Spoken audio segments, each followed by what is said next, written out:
H-Town, what's up? You know what time it is. It's time for the best 120 minutes of your day. The Chop Shop, the nation's #1 urban sports talk show, and also your midday sports happy hour. Yours truly, Robert Hatter, along. Guess who is here? Jim Hicks coming to you live from Houston, Texas. Yeah, see how it looks a lot better now, Jimmy. Yeah, Live when I'm in Houston, Texas. Jimmy is in parts unknown. Jimmy, I guess you can let the people. Yeah, you come up a little bit. Let the people know that I know you in Minnesota. Chris Walker and I was on the show today. It was yesterday. It was unbelievable.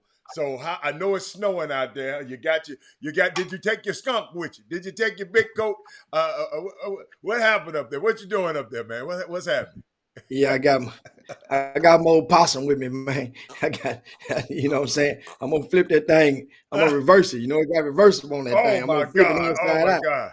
Okay. Yeah, Yeah. and but last, of course, uh, if you guys checked out rcssports.com, can you hear me clearly? They can hear you, Clearly, Jimmy, but we got to shout out the starting five first. Let me hit. Let me all let right. me shout out D. Holcomb, Chris Charles, Dale Griggs, Daryl Anderson, and Corey Willis. And the sixth man of the day is let me see who's there behind Corey. Jay Jackson. So let me get them out the way. They can hear you fine. You're sounding good. Now let's go to work. Yeah, and think Yates High School is Yeah. playing in the George Floyd Classic. That's the inaugural event that is taking place in Minneapolis, Minnesota. The the black high school basketball coaches, the Black High School Basketball Coaches Association is who made this thing possible. And I dug in and spoke with a couple of the guys from the Black Association, the Black Basketball Coaches Association. That's a Minnesota based group. They just formed Mm, after George Floyd's tragedy. okay. Okay. And I up some numbers to, in other words, that way, once you get guys and you learn some of the things about some people and some of the missions, then you learn to appreciate them more. How about this? In the entire state of Minnesota, Mm-hmm. there's approximately 435 high school sports programs. Mm-hmm. That means that means boys and girls, about 435 programs, aka schools. So at 435 times two, that means a boys head coach and a girls head coach. That means 870, approximately 870 head basketball coaches in the state, the scholastic state of Minnesota. Uh, How many of those you you think are mean you black? mean you mean Minneapolis?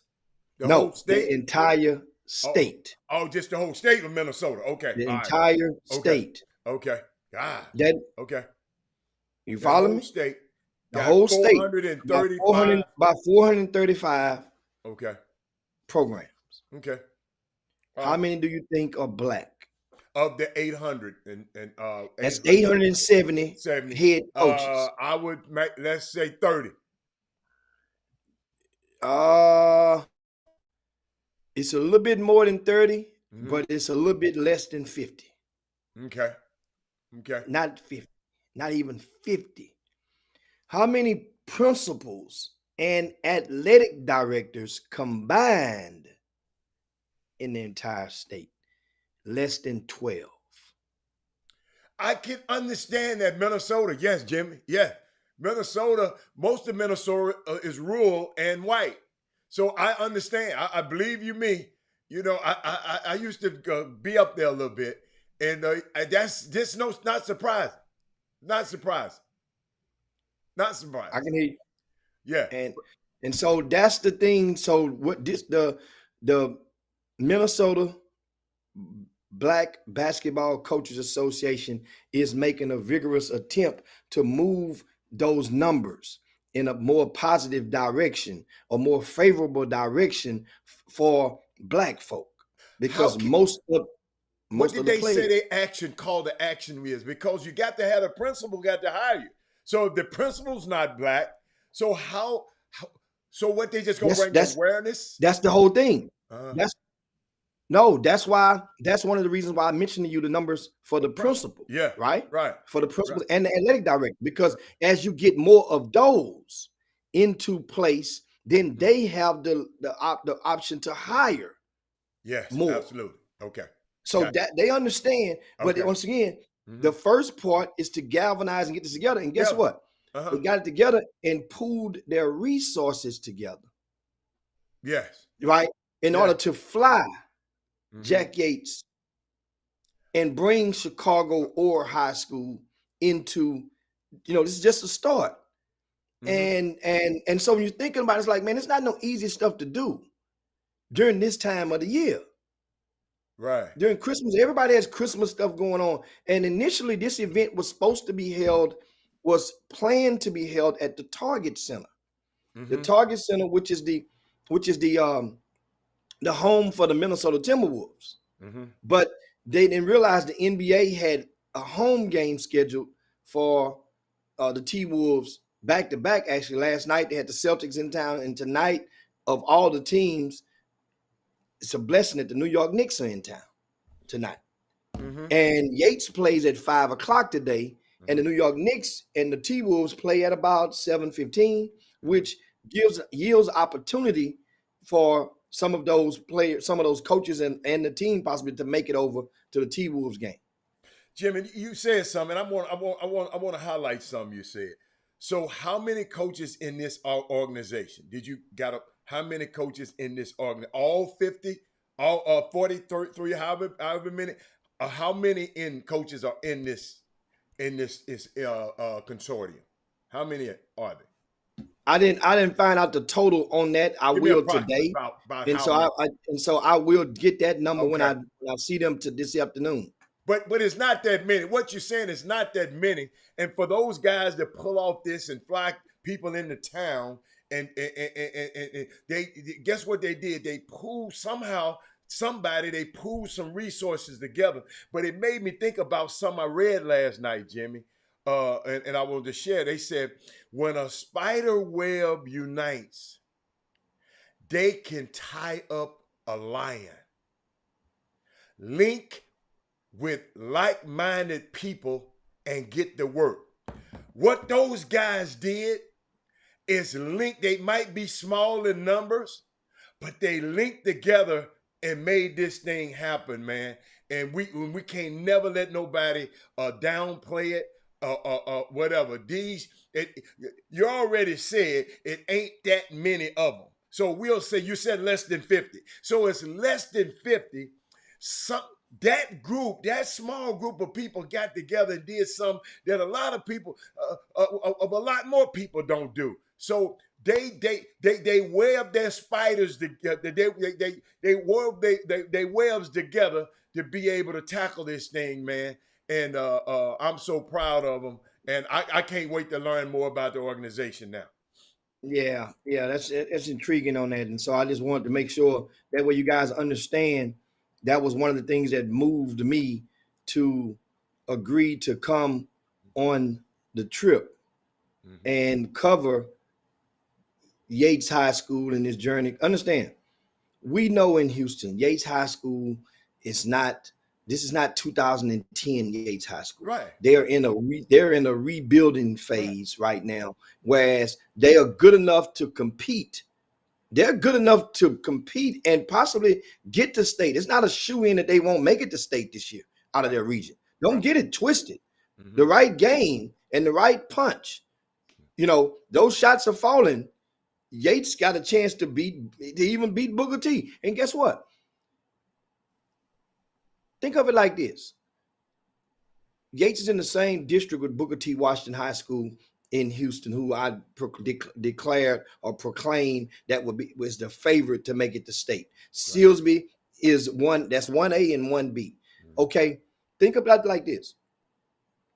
Whoever comes in first place in Yates district has to go on the same side of the bracket as Silsbee. That means they would meet in the semifinals of the regional tournament, right? Not the championship, but the semifinals. So get this. So let's say Booker T gets first place in Yates District. They are paired on the same side of the bracket with Silsbee. So Yates would come in second place and go on the other side of the bracket. They don't have to worry about both of them. There's no way that they have to beat both of them. They would have to beat if Yates, let's say if all things considered, Yates did make it through their side of the bracket, which they are very capable of doing so, because they won't have to face Silsbee or Booker T until they make it, if they make it to the championship. So Booker T and Silsbee would have to eliminate one or the other. That means now you would have a Yates team that for them to make it through the playoffs, and if they made it to the championship, to the regional finals, they would have won 5 straight games. They would have won many more than 5 straight. They would be rocking through district play. And you know that district, besides, you know, you got Booker T. I mean, you got, we mentioned Booker T, but you got Wheatley, and you got a Fur who beat Yates the first time. Those other teams in that region, it's a down for them as well. So don't get it twisted. Yates could make it to state, but this ain't the Yates potency. This ain't a team that we're coming down here. I'm not coming to Minnesota with the same preamble that I went to Phoenix with when to support Duncanville, or that I went to Salt Lake City with to support Faith Family and Dallas Kimball and Duncanville. I'm coming here for a whole different reason, primarily. Purpose. It's a whole different purpose. Even the reason, Jimmy, even the reason they sent him for Yates to come on, this is George Floyd's former high school. So all of this stuff is symbolic, and all of this stuff is of something. So, I mean, it's not, I know what you're saying. You coming from a competitive standpoint, but yes, we bring Yates. This is George Floyd's high school. And man, let me tell y'all something, man. I don't know much about it, but Jimmy, I got a question. Did y'all reach out? There is the guy who over the Minnesota the EYBL team, Mr. Pulley, have you seen him? Have he been a part of it? I reached out to Renee Pulley the other day to let him know I was coming in town. That's normally what a lot of guys do. And you know, just like they call them, you know, old school, old heads. A lot of times we do that. Yeah. And so I reached out to him on, matter of fact, I'm looking on my phone on Saturday. Okay. And I'm going to remind him that I'm in Minnie. Okay. But Renee Pulley is he's the godfather of the grassroots basketball sector in all of Minnesota. Gotcha. He's the most successful. Yeah. And so I don't know. I mean, check on him for more things. One, let him know how his health doing, how he's doing, because you know Renee Pulley is he's a little bit older now, and he can't move around like he used to back when I first met him 20 plus years ago. Right. You know, so I did reach out to him, and Chad Grote says, Jim, I need to connect you with Larry McKenzie, who's running things in Minneapolis. He's also the head coach of Minneapolis North. Mm-hmm. Yes, Mr. McKenzie called me last night. It's ironic how this thing goes. Mm-hmm. Small world. Mm-hmm. McKenzie wanted to get some traction for this event on a national scale. Mm-hmm. He sent the message to Jesse Washington of the ESPN Undefeated. My main man. So Jesse turned around, had no idea that I'm in Minnesota. Jesse hit me last night, was like, yo, you know anything about this? About the event? I said, Jesse, I just actually landed in Minneapolis about 2-3 hours ago. Yeah. I say, well, have the guy call me. Mm-hmm. And, you know, because I sent him an email and a text message back in November, but I didn't get a response from him. I didn't tell him who I was. I figured that it's a small world. You Google a person's name and put basketball behind it. Hell, you can find out what you want about most, if you know, in today's society. So sure enough, after I sent Jesse that message, Mr. McKenzie hit me back in about 5 minutes. You know, hey, you know, and rolled the carpet out for me and and apologized for not, you know, for the bridge, the gap in communication. But I look forward to meeting him this evening when I get over to the gymnasium. They're going to be playing at the college campus, I think North Central College, I think that's the name of it. All of the details is located in the VIP news on rcssports.com. And you guys make sure you go and you check it out. I'm going to be providing you guys timely updates from the Yates versus Minneapolis North game this evening. That North team is favored to win, just like Chicago are. They're 6-0. They're favored to win the second game. On tomorrow, the two winners will play, preceded by the two losers of today's game. And then on Thursday, the teams are scheduled to go to the plaza where George Floyd was murdered by the rogue police officer back on May the 26th of 2019. So that's, they have a schedule of stuff. They had a meet and greet last night. Of course, I wasn't able to go because I went to the NBA game and check and I didn't think about the COVID stuff. I mean, that's we segue into that, to the topic of the COVID in the NBA and the COVID in the NFL, COVID and the collegiate bowl games and whatnot over the next few minutes, guys, as you get ready to sharpen your pencils and help dive into this topic. But so I go to the game last night and I knew Karl Anthony Towns wasn't playing. I knew I had got a message on the plane that when I landed, that Jason Tatum wasn't playing. I knew Marcus Smart wasn't going to play because of COVID protocols. But then it soaked in when I got to the gym, to the stadium last night, and I'm looking at the game, I'm looking at the bench, and I'm like, wait a minute, who is this guy? Who is it? I caught myself, I'm Googling guys on the bench. I'm like, who the hell is this guy? Who is this guy? Who is this guy? Dude, do you realize that was off the top of my head? Because the Boston Celtics, I thought I was going to see Justin Jackson. I was thrilled. You like first day of school, I get to see Justin, one of the more favorable families to cover over the past decade in Greater Houston for me. Good point. One of the more favorable ones. Mom came on the chop shop.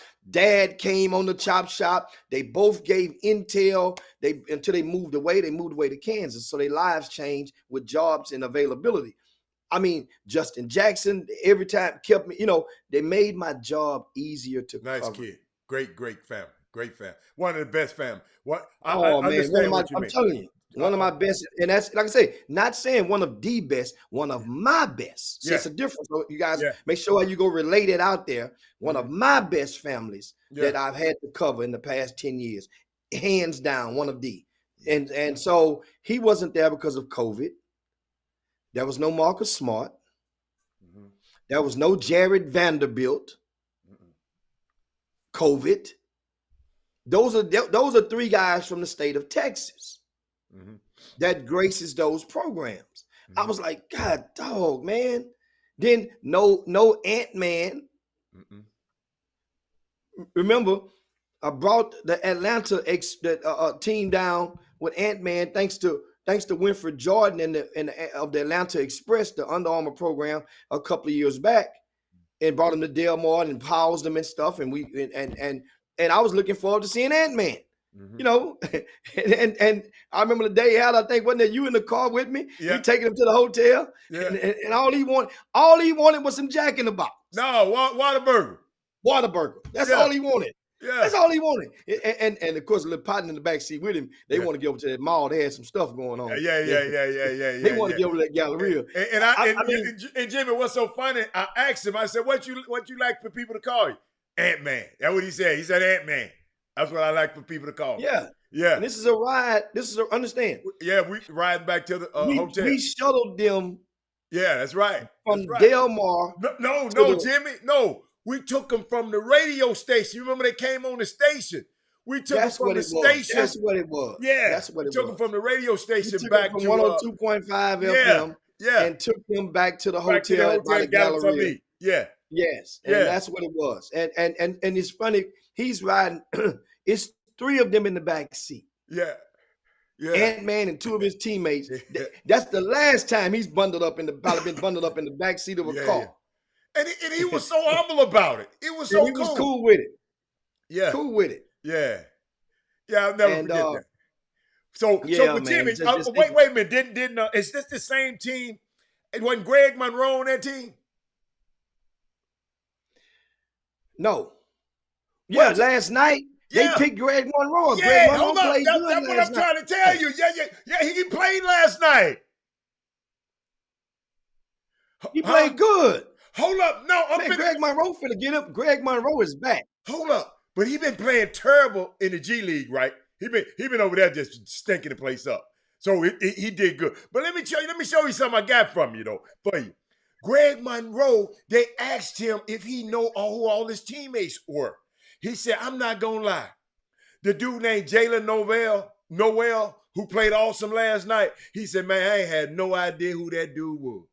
Dude, it's so bad, Jimmy. In the NFL Jimmy, these people just meeting these people when they show up. It got so bad for Toronto. They had the dudes got in. They didn't know all the guys' name. The coach Nick Nurse was showing them the out of bounds play right in front of the team that they was playing, cause they didn't have time. Right. Like they didn't have time, no shoot around and all that. They was running right before the game. You know how both teams can come out. They showing it. Dude, this stuff is crazy, Jimmy. Can you imagine being Nico right now? Hold up, a rookie GM.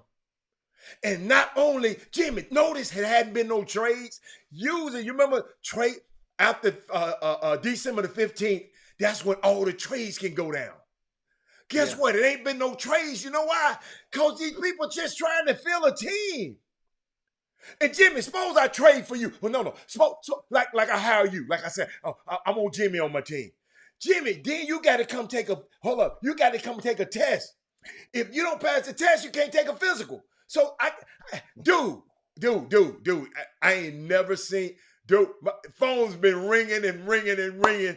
And I'm thinking about guys like Nico. This is his first year. He got to deal with that stuff, man. It's crazy. Yeah. Yeah, man. Want to give a shout out. And of course, I just looked right on cue. Renee Pulley says, tell everybody hello. Yeah, he's in town. Okay. He said, I picked a snow day. It's snowing. It's snowing like crazy outside. Jimmy, do you know where you at, Jimmy? Jimmy, you better be glad it ain't below something. No, that's tomorrow. That's tomorrow. Okay, I'm trying to tell you. I've never been in a city in my life where it's been below something. So I really was looking forward to all that. I'm not gonna lie to you. I've been in the snow before. I just left Salt Lake City, guys. Don't get it twisted. So just 2 weeks ago, I've been in the snow, and that's not the first time. It won't be the last. But I've never been in a city where it's been sub-zero temperatures. Yeah. That's on the forecast for tomorrow. Jimmy, go out in the snow and make one of them snow angels for me. No, let me tell you what I did. I bust my ass last night in the middle of the street.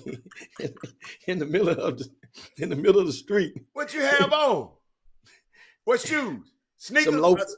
I had some loafers. Oh, you're trying on. to be cool. Hey, you can't be cool up north, man. Well, that's what. Understand how I traveled with loafers on the plane yesterday. It makes it easier, Okay. It makes it easier to get on through there. Jimmy. As soon as I get on this plane headed to New York, I'm in my Jay-Z's. I'm in some snow. I'm in some snow boot. I'm telling you, man, Jimmy, one of my craziest stories in the world, man, happened in Minnesota. All-Star game weekend. You know how you trying to make sure everybody getting in their limo. I'm making sure he got in his limo. Everybody. But Jimmy, guess what happened? All the limos pull off. I'm standing out there, 2 degrees, cold as hell. Everybody, cause I guess the car I was in said, well, I guess he got another car. Jimmy, they had to wait. I had to wait till everybody come back and pick me up. The coldest place in the world. Y'all, let me tell y'all something, man. Jimmy, I take my hat off to you, but don't be going out there playing around, man. You might think, no, it ain't that bad. Dude, that's a different kind of cold for you, for your Texas dude. You're a Texas guy, man. Houston guy. Different kind of cold. Yeah, man. Hey, man, but my fall had a. Oh, you fell for real? I thought you was playing. Nah, bust my ass you know, and understand something. It was a good, clean, smooth. I fell and just I fell on my butt, and my back had already been aching from going out there and playing. I don't know what I told. I ain't saw you since then. Last Friday, some old cats, some of the powers that be in black softball in Houston, they had called me. I would have come over to one of the parks and shag some balls and hit some balls and started to get my motor relight my candle to start back playing some 50 and over softball. I get out there, understand moving that's a whole different type of movement. So I didn't do a lot of running. I jogged, got loose, ran some sprints in the outfield from gate to gate, and but then swinging that bat and that back movement, and already with a herniated disc that you know that man, I got home, dude. I was aching. I got my look. I got my this is my best friend right now on the I plane. can't. Oh yeah, that thing. Hey, that man there, whoever invented that, that's that dude. That's my friend. This is my little friend right here, boy. I'm talking about I'm on that plane and I mean, so Yes, sir. Yes, sir. I fell. Mhm. I was doing a little better, it's still tight, but then pow. But Hannah, what if the light had turned the other way? See, the light was favorable for me to walk.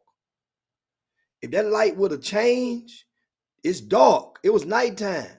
It's a restaurant around the other side of the park. They just built up a nice restaurant. We're right across from the Mall of America, right next to the Mall of America. Okay.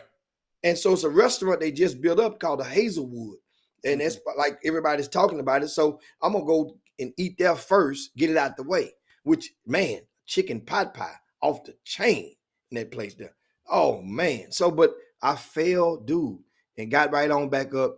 I laughed at myself, first of all. I fell laughing. I realized, man, let me get my ass up and got on across that street. I know how to walk in that snow now, though. I know how to walk in that snow. You just don't walk when you see that snow turn a different color and it's turned kind of, don't walk on none of that. Don't walk on none of that. Okay. Yeah. But Jimmy, these people playing around with this biofreeze, and I hate to be giving them a commercial, but I can't go on the golf course without stick. Jim, it's in my golf bag. I'll go down up and you have to put that I don't know what the hell is biofreeze that it just acts so quickly. Donald Hall, you work in the medical industry. Why does this biofreeze act so quickly? But keep going. What else? Yeah, man. So now, of course, we want to talk Mhm. about this COVID stuff and these NBA teams. Of course, the NBA on yesterday, they modified their protocol Mhm. to whereas instead of 10 days, you only have to sit 6 days if you've been vaccinated. And uh, and it's ironic, after the game last night, you know, the Lowe's Hotel is where a lot of the teams, that's the Minneapolis version of the Four Seasons. That's the hotel where a lot of the teams stay at, and you can't get up in there, you know, unless you gotta have some credentials or a key to get in there, even get to the lobby. So of course, you know, I find myself next thing I'm at the lobby at the bar in the hotel, and you're talking with people and we conversating, and there was a doctor, well, a nurse, was there with her and her husband, and she was, I love to get the intel and pick the brains of those people on that side of the line, of that side of the fence, because there's been so many conflicting theories that comes from that side of the fence. From, one person has this thought based on an article that he read that nobody, and then what if that article proved later on to be fictitious? Then you done proclaimed it and went down the road with your declaration and citing that article, and that's what a lot of people have been found to have done in different medical fields about this COVID stuff. Uh, oh, and Crystal Wick say, I got Chris, I got something, I Hey, got something, no. John I Uris got said something I that. want Hold to share up. with y'all. John Uris said the Lowe's is a okay hotel. No, Damn. Hold on. No. I just want to know what hotel he think is super duper okay. If the Lowe's is just that's a 5-star. I want to know Jimmy, that's John Uri. I think he just wanted to be. He said okay hotel. It's okay. No, baby boy. I don't know what lows you done been to. But keep going, Jimmy. What you was about to say about I mean, Crystal yeah, Williams? I mean, the Lowe's is very credible You're a big hotel, John. You know that. Come on now. It doesn't have to be the Four Seasons. he It's haven't been. their Hey, Jimmy. version. I think it's their version of it. So in understand, Minneapolis ain't Houston. But whatever they have things that understand. The Mall of Americas, some stores in there may not be compatible to some of your favorite stores What? I or mean, malls. But people anyway, like back Jeff. there, He let's say take he this stuff stayed there. on the So, COVID. so he's just okay. All right. He stayed. So he probably stayed in the Athena, the Athena Hotel over in Paris, France too. He probably stayed everywhere. But keep going. Let's go, Jimmy. Let's not worry about him. Yeah. Yeah, and so but now the COVID stuff, as I was talking last night, that game, man, which Minnesota, they won the game, came back, they were down double digits, came back and won. And there was so many players, over 10 combined players in COVID protocol from those two teams. And Minnesota is right. And no Karl Anthony Towns, no Anthony Edwards, no Jared Vanderbilt, no D'Angelo Russell. That's 4 starters. So theoretically, you have G League teams with a splash of NBA players playing in front of NBA audiences. I got one for you, Jim. The Washington Wizards plan to sign Craig Sword, y'all might call it Sword, to a 10-day hardship. Craig Sword? Jimmy, you tell me where you heard of Craig Sword from. I can't recall him. You know what I get frustrated, I get thinking about? Guess what? That means it's guys like Carson Edwards that still. I just saw him in the mall. That ain't been signed yet. You know he in shape. Carson Edwards, guys. Think about it. And I saw Pritchard last night. He's the guy who took Carson Edwards' job with Boston Celtics. Peyton Pritchard. Peyton Pritchard had 5 or 6 threes last night. He was cooking for Boston and played most of the minutes at the point guard spot. Well, because of the COVID. These guys are having the opportunity to showcase their talents and to do something for themselves to help earn them a lot of more money. Just like you mentioned Greg Monroe. Greg Monroe from New Orleans, went to Georgetown. He briefly went to school in Houston, and many people don't know that. That's a little known fact about Greg Monroe. Remember, right after Katrina, he went and enrolled at Spring High School when somebody told his folk to go enroll at Spring Westfield. They went to Spring, enrolled in school, and realized they were the wrong one, and they went back home. If he had been in it and stayed in Spring Westfield, Greg Monroe probably would have did just what DJ Augustine did, and he probably would have stayed like DJ stayed at Hightower. Mm-hmm. Greg Monroe probably would have stayed at Westfield High School. He went to the wrong school. Yeah, true story. I got some, Jim. I'm glad you said. They say it's still December, and this is already the season with the most NBA players hitting the NBA court in history. 546 players have hit the court. And Jimmy, hold on.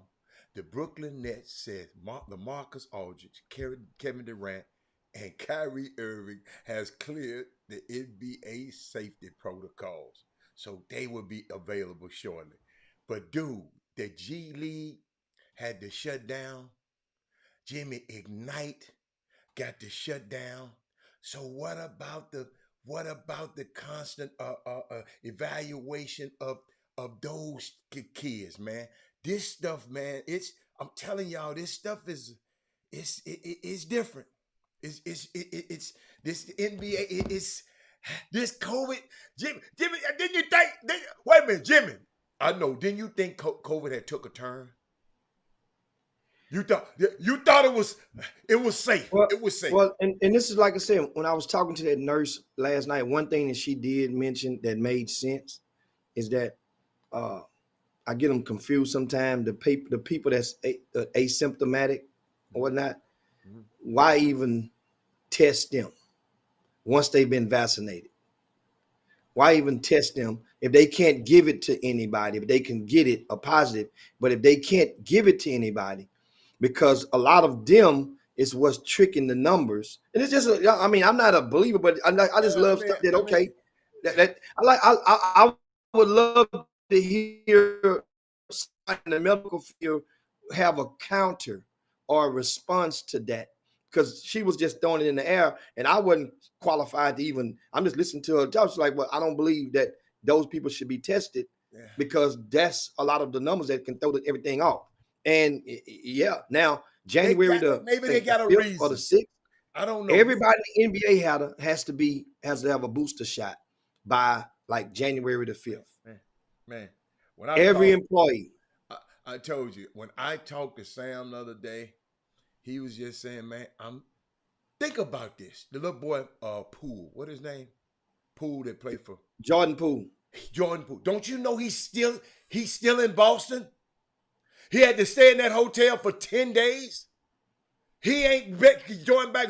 He probably his last day. Now he can rejoin the team. Yeah, they knocked it down to 6. So it's like that's like getting your sentence commuted from 10 years. No, but he had to stay for 10 days. He did. Well, I'm saying, but just like now Kyrie, they knocked it down. Okay, they knocked it down to 6. So that mean all those guys now that made 6. That's why they getting off early. They getting off. They're on parole now. But this kid had to stay. Now let me tell you, like they said, they take care of him now. Because when Sam told me he's Jimmy, he said, I don't have to do nothing.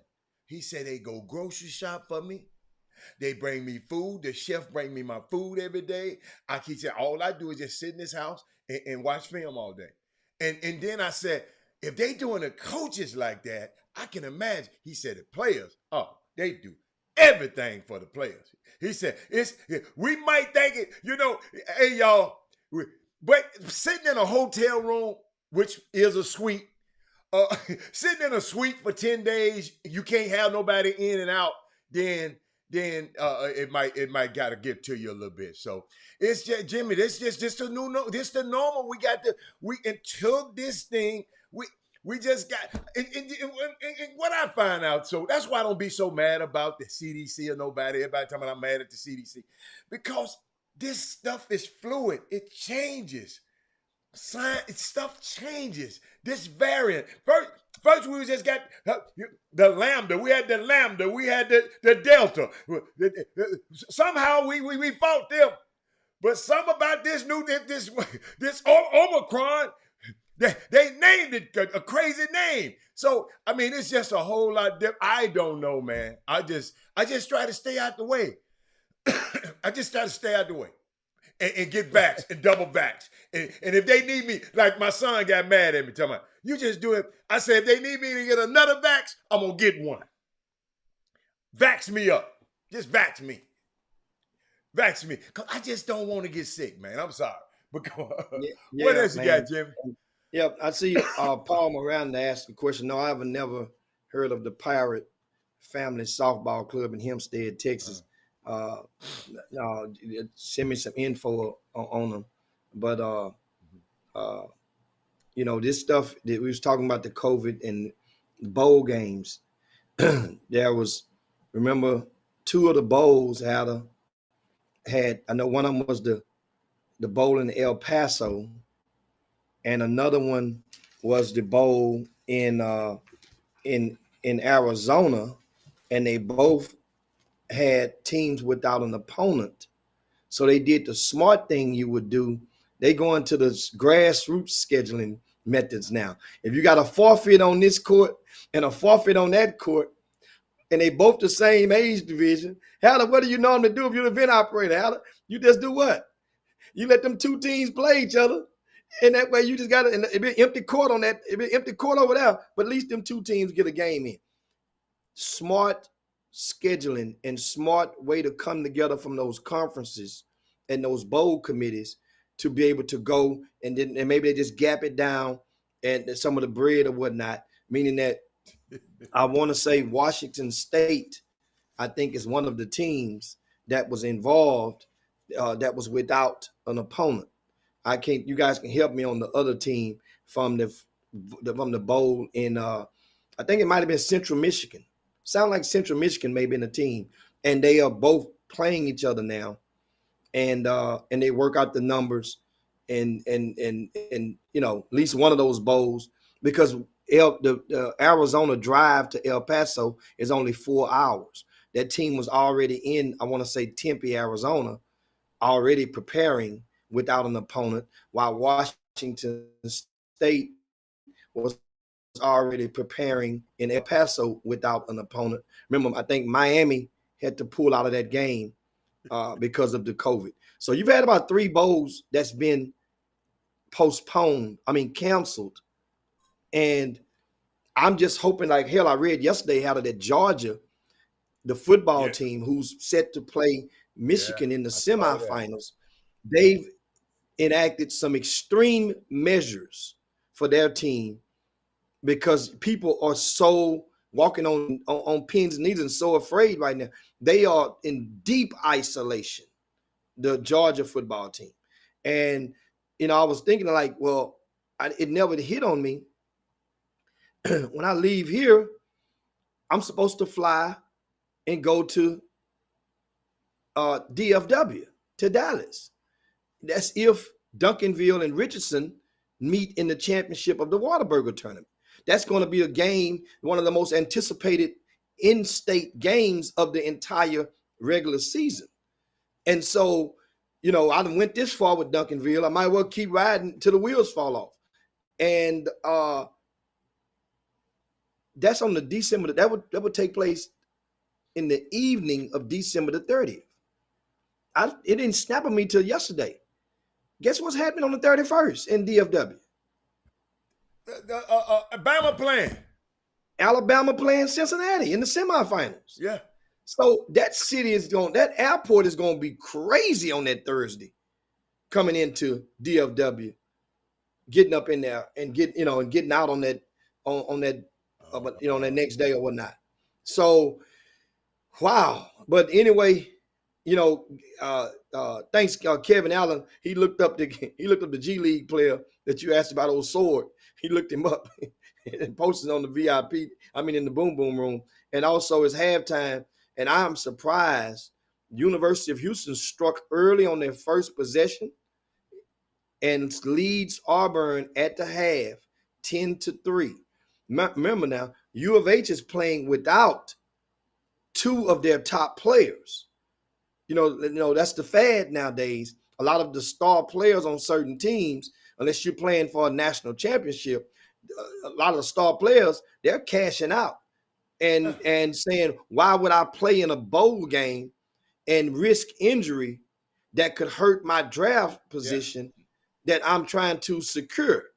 Absolutely. And where does that come from? Explain that part. It's just what happens, Jimmy. Every time you go out and play a football game, you can risk a career-ending injury.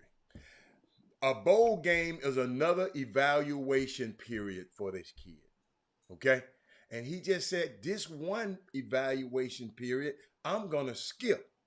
I'm going when they invite me to the team workouts, I'll go to those workouts. It's just some guys need this bowl game in order for them to help them.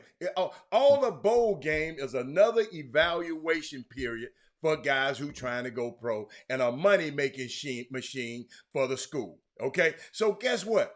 The players ain't making no money in this bowl game. So he's saying, man, I am not going to risk.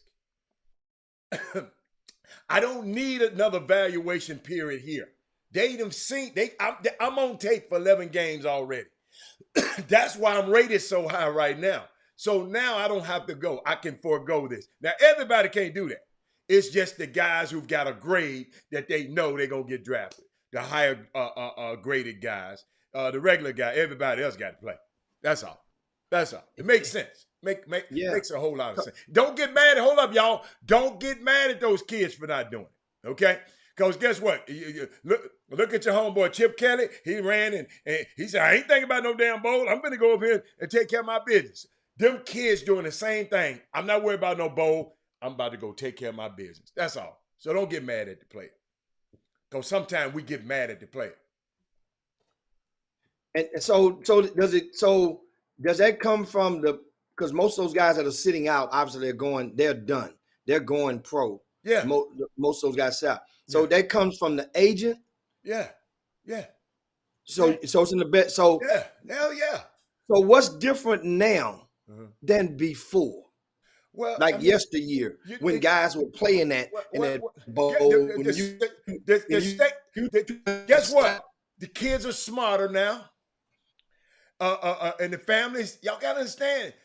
The agent can tell it. The kid can play anytime he want to. All you can do is advise them not to. But these people know, why should I play in this game? They getting smart and said, why play in this game? If I get hurt in this game, Jimmy, certain players used to just fake like they hurt and then play in these games. Guys like Charles Woodson, he was going for the national championship, for the Rose Bowl. He want to play. Vince Young, the Rose Bowl helped him be the number one pick, the top pick. So it's just, I mean, it's just, it's according to what you going for. But if I was, listen to me, man, quarterback, I would do it. Cornerback, I wouldn't. I mean, Jimmy, you just got, it's different things. And sometimes it's how that university, how that kid can be treated at that university. The kid might say, look, the only person can benefit. Think about this. These kids are smarter now, Jimmy. The only person benefiting from this damn game is Alabama. I ain't benefiting. Two of Alabama's the two top wide receivers, I think, for Ohio State. Both of them got a first-round draft grade. Both of them said, oh, hell no. From one school, I forgot what school it is. Both of them said, oh, hell no, I'm shutting it down. The two of the top wide receivers in the whole draft. So it's just, Jimmy, I know your question was, have it changed? Yes, because guess what? Their money has changed in the NFL, in NFL too. The money is bigger. If I get hurt, no. Then the money's not so big. So no. A lot of them guys, hey, think about it. Think about the kid who played for Dallas, Michael Parsons. He opted out the whole season. Now he one of the best players. He might be defensive player of the year as a rookie. You follow me? So if Michael Parsons said, I ain't playing the whole, I'm done. Come back, Dallas still draft him. He's still a bad dude. So it's, man, every time, y'all, ladies and gentlemen, you step onto a football field, it's a chance that you might not come off it. Every game is a gamble. Yeah. Thank you, Jury. Yuri. Indeed, Yeah. every game is gambling. I want to make sure when guys post, I want to present it to you so you can clear this up. How does it? John Yuri says, remember how the NCAA tournament funds the bowl games. Is that true? I don't know. NCAA tournament funds what bowl game? I thought the bowl games were funded by their sponsors. Yeah, NCAA ain't got nothing to do with the bowl game. Yeah, that's a separate. Entity. Well, the national championship is a whole separate entity. Yeah. They have you a whole now what your college do with the money, that's on them. But yes, that ain't got there. That's a whole separate entity over there, baby. A whole separate entity. And I mean, I keep saying the NCAA, the college football series win. Now I just call them the NCAA. I'm sorry. The FBS. The FBS gonna benefit. So tell me this. So tell me this. Okay, here we are in football. Right. Where now it's okay. You get to a certain point, you sit out, you won't get any brushback from the mainstream media. So that's where we are today. As opposed to yesteryear, you would get blackballed if you tried to sit out in yesteryear. They hate on you. Okay, so here's my question. Does this happen? Does this one day soon begin to happen in basketball for certain players? See, basketball, when you go out on a basketball field, a basketball game, it might not be your last time to ever play.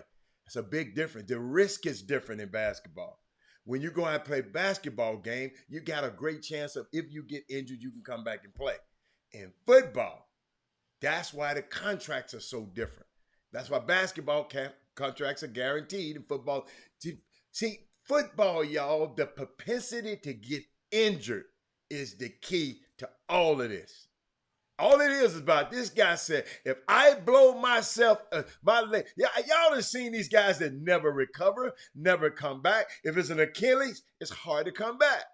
So, so that's all. It's a unique dynamic. If your son, let me tell you something. If your son want to play, let him play. But it's a risk, Jimmy. If it's football, and basketball is not a risk.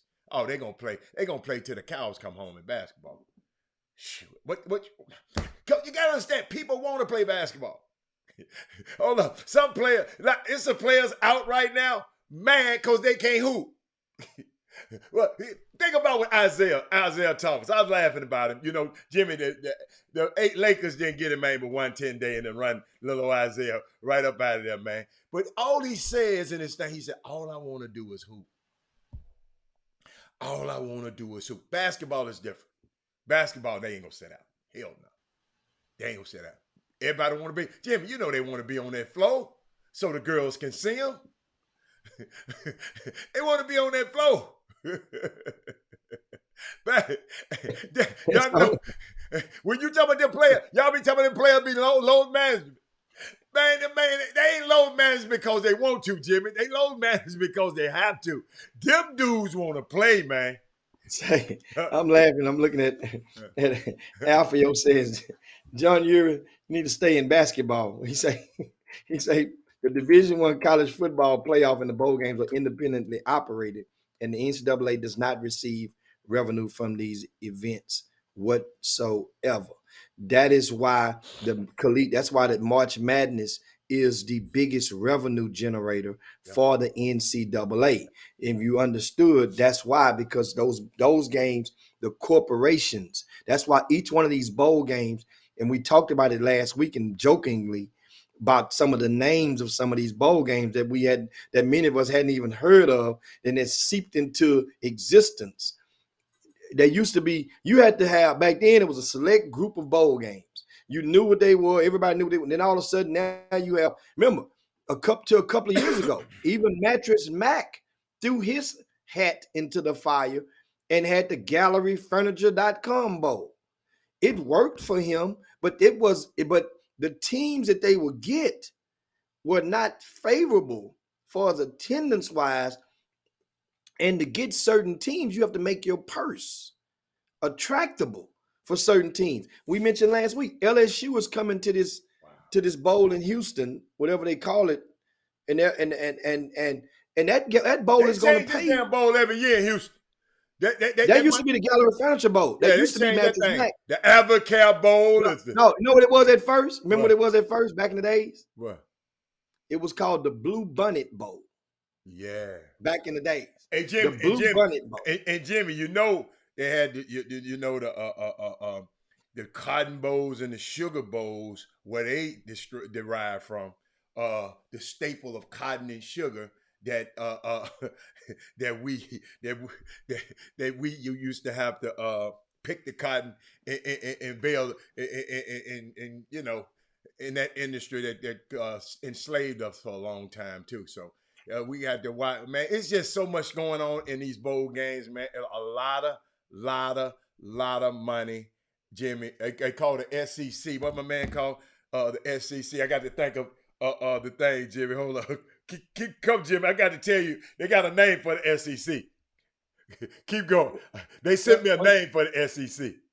And I was thinking, of course, I was thinking about the they call it the Houston Bowl. I was talking about the Gallery Furniture Bowl, and John, you mentioned it doesn't make any money. It didn't make money because the attendance did not offset the expenses that they had generated and that you're committed to as a title sponsor for those. Don't get it twisted. Those people are not trying to just throw away money. That's what we were talking about the other day when the people, like somebody mentioned, I think Chris Walker said, well, it don't matter if nobody show up. Yeah, eventually it will. for certain Yeah, bowl because the games. sponsors gonna pull up. Yeah, eventually. Yeah, Yeah, not yeah. the first year, maybe the second year, depending on what type of trajectory that they're on with their investors and they're doing, because that game goes into your earnings report that you have to establish and display every quarter to your shareholders if you are a publicly traded or a public company. Or if you have a board, you have to share that in your perspectives. Yeah, Jimmy, they call the SEC the slave economic concern. The slave economic, some of y'all call it the Southeastern Conference. The slave economic. See, because they was talking about how the conference are comprised of those Power Five conferences y'all talk about. And like Clemson, Jimmy, the University of Clemson. Do you know it used to be on the actual university is on an old plantation? It's on an I can old believe plant. that. Yeah, it's on an old plantation. So I mean, it's just so much stuff, man. And these the guys is what are in these bowl games: Alabama, Georgia, Cincinnati. I don't know what in there. So yeah, that's what they call it, y'all. What economic concern? What I say? What I call it? The slave economic concern. That's SEC. But Now, of course, speaking of the COVID, and we're talking about different conferences. Move over to college basketball now. Well, University of Houston Mhm. has forfeited their conference opener, which was to have been hosting Cincinnati, And and I thought they reversed that. they met yesterday, Yeah, and I don't know the result because I'm yeah. out of town. I I know think they're that gonna reverse it. they Yeah. met to update the policies on forfeitures Mhm. as a result of COVID. The Big Ten has announced this morning they're next up, and that they now will no longer declare a forfeiture for any conference game, men or women, that is postponed as a result of COVID-19. Um, so they've adjusted their forfeiture policy, which you're saying that, so the AAC, the American Conference, has adjusted. So that Yeah. means U of H would not I'm get not a sure, loss. Jimmy. I think they gonna some kind of make up there. I thought it was something I read. I just didn't read it thoroughly. But I think it was something because I remember is not going to be forfeit. Because who was going to forfeit? Cincinnati. Cincinnati was going to be the forfeit. No, U of H was the home team. They were the one that had Oh, the they was going to problem. forfeit. Okay. But Yes, I and think actually, no, we don't want that to happen. they had already gave on Monday Mhm. in the Associated Press rankings. They had already attributed the loss to University of Houston. They didn't punish them in the rating rankings. They didn't drop them, but they gave them an extra loss as per that Cincinnati game that has not yet to be played. So they'll just probably rectify that as next week. And you got to realize, guys, teams like UCLA, multiple cancellations. TCU, thanks for Kevin Allen just reminded us, they were set to play Texas Southern. TCU not only has canceled the Texas Southern game, but they are expected to cancel their game on Saturday as well.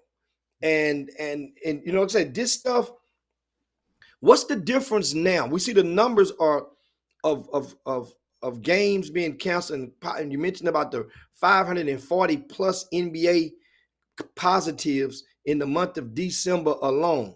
No. The difference now, Not the 500 some. It's 540 some people or players that play. Usually the number 500, 450 players play. This year, five. Okay, 500. yeah. Yeah, ain't Five. that Oh, so about that's 90? extra 100. Yeah, Extra extra 100. 100. Yeah, Okay, extra okay. 100 players. That's right. I got you. Yeah, Okay. extra 100. Okay, Okay. and so the difference now. I'm asking you guys. Okay. What's the difference now, as opposed to before, when the positives start to spike upward? Because You talking about it's the not the leagues? same. You talking about the leagues? Not the same Just energy? Just Because the period. season has already started. Jimmy, it's hard to stop. They getting money in them gates. Jimmy, Jimmy, all of this stuff is derived by money, Jimmy. So it's boy, you better cut that out. Uh, it's all of this stuff is driven by money. All of this stuff, you can't stop the season. What, I'm gonna stop getting this money and just go into a bubble now? Not happening. We gonna got to fight to the end of this season. We might adjust some we might adjust something at the All-Star break. But do you think in what week this week 16, 17 in NFL, they gonna just stop and all of this money they getting? Man, let me tell you something, man. Hey, y'all, it's casualties in war, in business. These people, once they got cranked up, Jim, see what it is, we just got to get smarter. Just come to the thing with your mask on. Yeah, we still got people saying, man, I ain't no COVID. You make me put on a mask, I'm going to whoop your ass. I mean, all of that kind of stuff. So that's the problem. I mean, these people got a business to run. If you want to run your little happy behind up there with 20,000 people in there with no mask on, that's on you. I told you, where was I at? I told y'all the other day. I said, I was somewhere. All these people, we the only one was in a mask on. We done got too comfortable, man. And now we got to wait on people to police us. And they've been telling us, man, this thing ain't gone. We got a new variant. But guess what, Jimmy? That new variant, they just come up with, I'm so sick of the CDC. They just come up with something different every week. They just come up. It's science. It's different from the flu. I know y'all want it. It ain't the flu. Robert, it's just the flu. No, baby, it ain't. And I get tired of y'all, the people who sitting on the commode, looking at and not listening, and looking at the internet and not listening to the scientists. So, Jimmy, let me tell you something, man. We just got the general public got to say, hey, man, them folks, them billionaires don't care. We got billionaires trying to build cities. No, excuse me. Building cities. I sent it to Chris Walker the other day. I'm gonna show you how. I'm gonna show you. They building cities, utopias. Hold up, I sent it to Chris the other day, blew him away. Check this out, y'all. I'm gonna post it for you. Billionaire Mark Lowry, that same Mark Lowry, outlines how he will build an exclusive utopian desert city to get away from all of this stuff. Why you think they getting on going to the moon and trying to get? They know they done messed this place up. Y'all, we got to pay attention. We got big government. Hold up, Jimmy. Ain't no such thing as global warming. Okay. All right. Yeah, that was the talk a while back. Yeah, man. I was just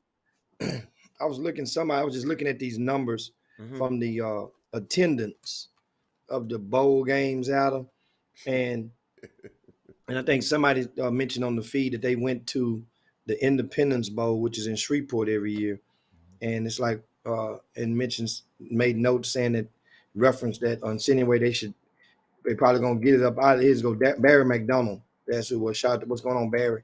Says he attended the Independence Bowl between UAB and BYU, and hopefully they can keep it in the port city. It wasn't a huge crowd. Hopefully they can get some high quality teams soon. That bowl is not set up in the pecking order to where they would be able to attract those type of teams that you probably want to be there. For example, I'm learning more about bowl stuff than ever before, I guess, because, just because paying attention to it by the COVID and stuff and all the cancellations and whatnot. But certain bowls, just say, for example, there are certain bowls that are in line as an option if a team comes in, let's say, 4th place in the Big 12. certain bowls have an option, serve as an option for that fourth place team. If you come in fifth place in the Pac-12, certain bowls have put themselves in line. They have first dibs at you. If you come in a certain place in a certain conference, certain bowls have dibs first. That's the gentleman's pecking order, from what I understand. So that means you're not going to, like I say, the galleryfurniture.com bowl is never going to get the champion No, of the Big 12 no, or the second. Well, no. that person, if they Because say they they done don't made make it to the, alliances, Jimmy. even they don't make it They to done the made playoff. alliances with each other, Jimmy.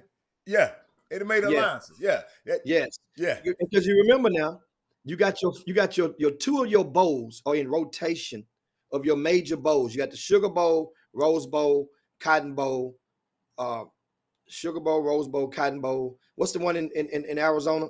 Had Used in to be the Phoenix? Fiesta, and Used to be the Fiesta yeah, Bowl. yeah. That's four. Mhm. And I know those four, the one in Atlanta is in that That used to rotation. be a good bowl, Jimmy. That Fiesta, woo, my goodness, used to be a It was good good bowl. there.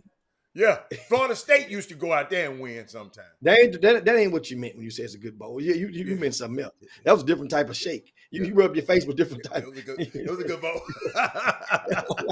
That was- Anytime you can go to Phoenix, Arizona, Jimmy, is a great time. Great time. So I was looking. The Independence Bowl had 26,000 fans. Okay. Of all of the bowls that's taken place thus far, remember now, we're at the end of December. Of all the bowls that's taken place thus far, that ranks number 5. Yeah, 20 in attendance. Yeah. Number 5. Now, of course, number 1 is the Gasparilla Bowl that was in Tampa, Florida, between University of Central Florida and the Florida Gators, which was a perfect domestic battle because a Central Florida team who's going into the Big 12 in a year and a half beat Florida, the Gators, the almighty. Remember, Central Florida is a team that declared themselves the newspaper did, one of the writers did, that is, declared themselves national champions just 3 years ago when they went undefeated and nobody would let them in and then they revised the bowl system, and now a team like Central Florida, namely Cincinnati, gets to be a part of this. And it makes you wonder, because you're looking at this Central Florida right now. Of course, the Florida Gators aren't the Florida Gators they were back when Tim Tebow were there or whatnot. But Central Florida might have had a case. We just knew how powerful and potent Clemson was. We knew how powerful and potent Alabama was and still is. But who to say that Central Florida wouldn't have made no noise and put a dent in some of those guys, one of those guys, or both? We don't know. And Jimmy, what I be thinking, I know you're talking about these kids. I be thinking about, I'm glad people picked up on these people on this boom boom room are getting kind of smart. I can't just give them a little piece of little meat like that, because they constantly ask me about what I meant by the economic slave concern. But it's a whole thing I was talking about that came about when I got to talking about the other day when Deion Sanders, the young man chose Deion Sanders School. And y'all, long time ago, ladies and gentlemen, it was cool to go. Most of the Hall of Famers, the black Hall of a lot of the Hall of Famers that's in the Hall of Fame now, they went to black colleges because a long time ago they couldn't go to the predominantly white colleges. So a lot of people don't understand it. The Jerry Rice, the best wide receiver ever, Jerry Rice, he's in the Hall of Fame. He went to Mississippi Valley. Mississippi Valley. And what I was trying to explain to Jimmy, is I was thinking about this guy named Adolph Reed. He published it. Published his book, and he was just talking about. I'm trying to figure out how I want to put it. How now we got black intellectuals that be out here trying to translate who we are to other people. If you remember the Tarzan movies, they always have one dude talking about one guy talking to the white guy, telling him what the natives are doing, and what's happening in these white schools and the predominantly white schools, y'all. And the reason I talked about the economic, I was thinking about Stephon Curry and talking about our IQ test. They're talking about Jimmy intelligence. Every time you talk about a black athlete, a lot of times you don't talk about their IQ and their intelligence. You just talk about their physical prowess. So check this out, Jimmy. Take Stephon Curry, who can. Somebody brought this to my attention. They said, you can push him and he can be 30 feet from the basket while moving to his left, shooting with his right hand, and his brain is able to actually calculate what he's doing until the decimal point so that down the line that the ball is able to go in the basket. Jimmy, that's a form of intelligence. We call it hand-eye coordination, but everybody can't do it. But they don't call that intelligent, like somebody we just got to be able to sit in a classroom. And so it's just so, what I want y'all to understand, this might not be this thing that's happened with Deion. I'm going to keep sharing.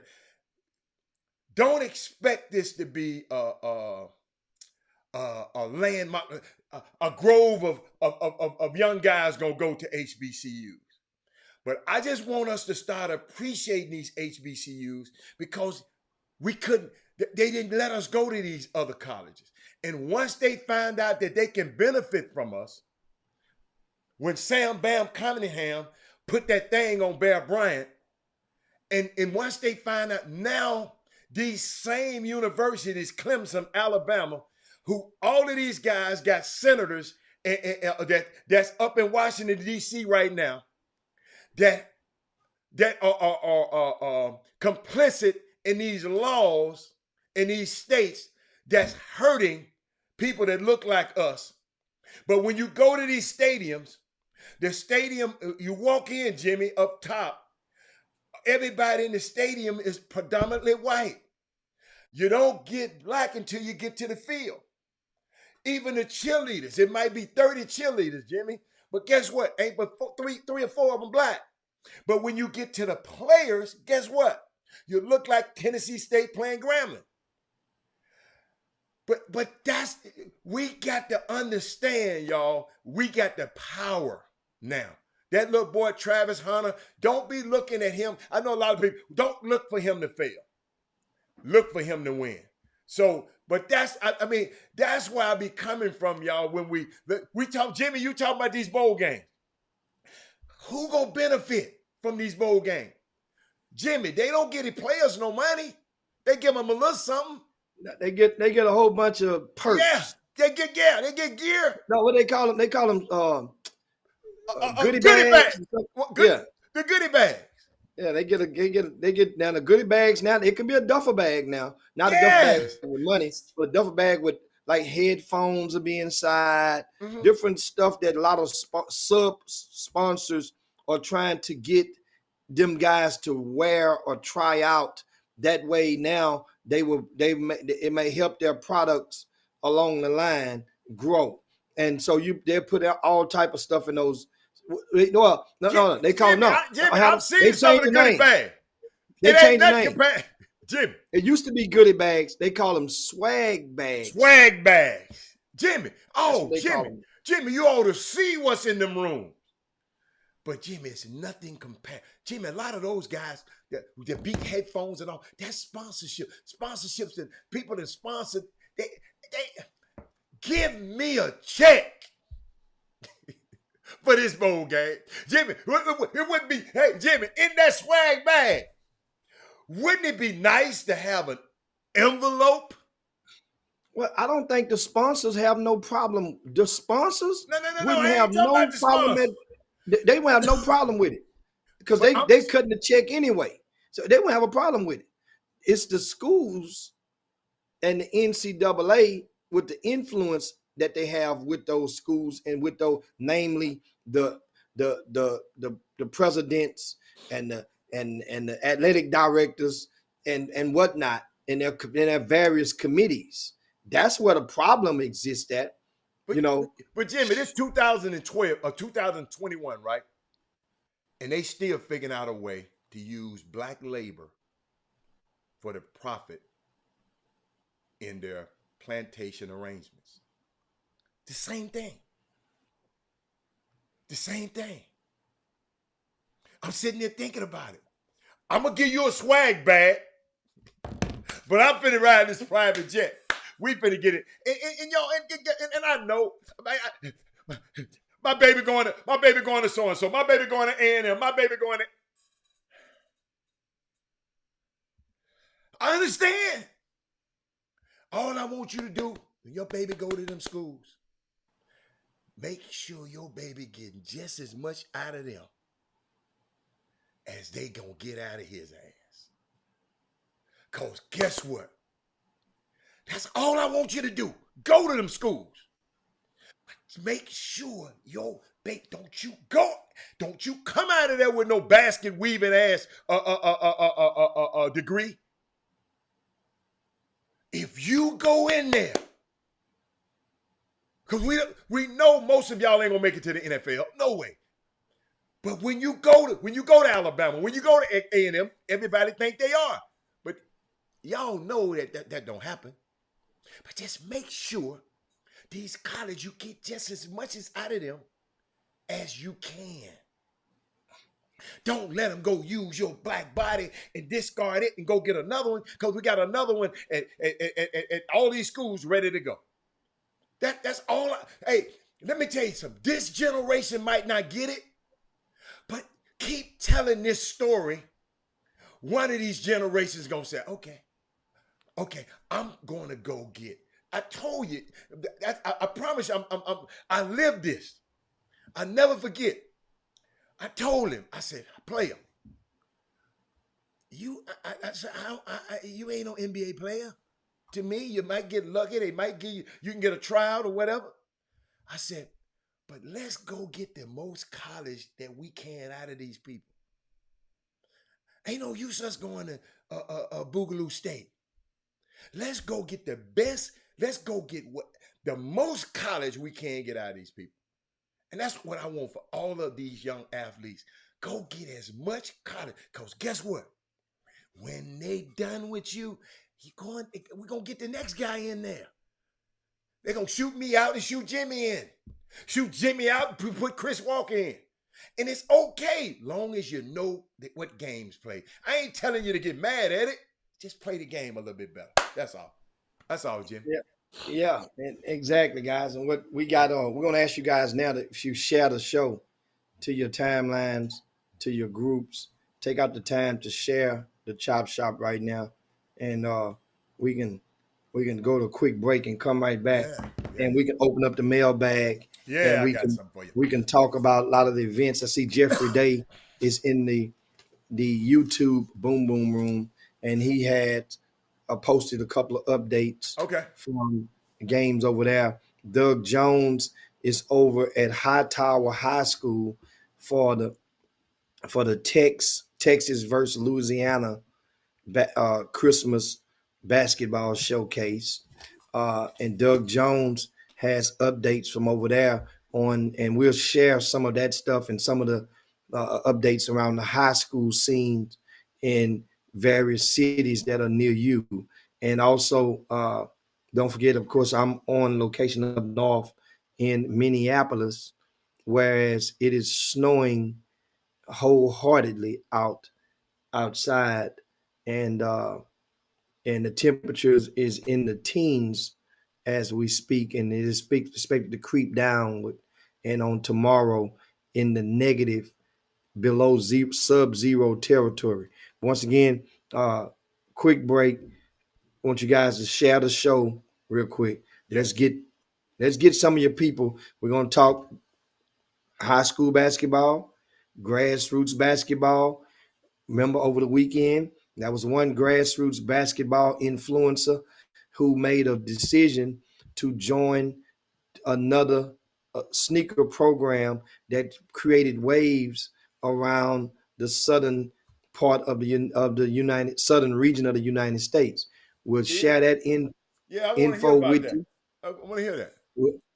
We'll share that info with you, and what does it mean, or what it could mean for many people out there. Just hold tight. That for sure give you enough reason to share the show. Because when you guys think we finna get ready, or know we finna get ready to talk about somebody, you want to share the show then. So go ahead on. We show about talk about we come right back. All right, on we'll the be Chop back. Shop. All right.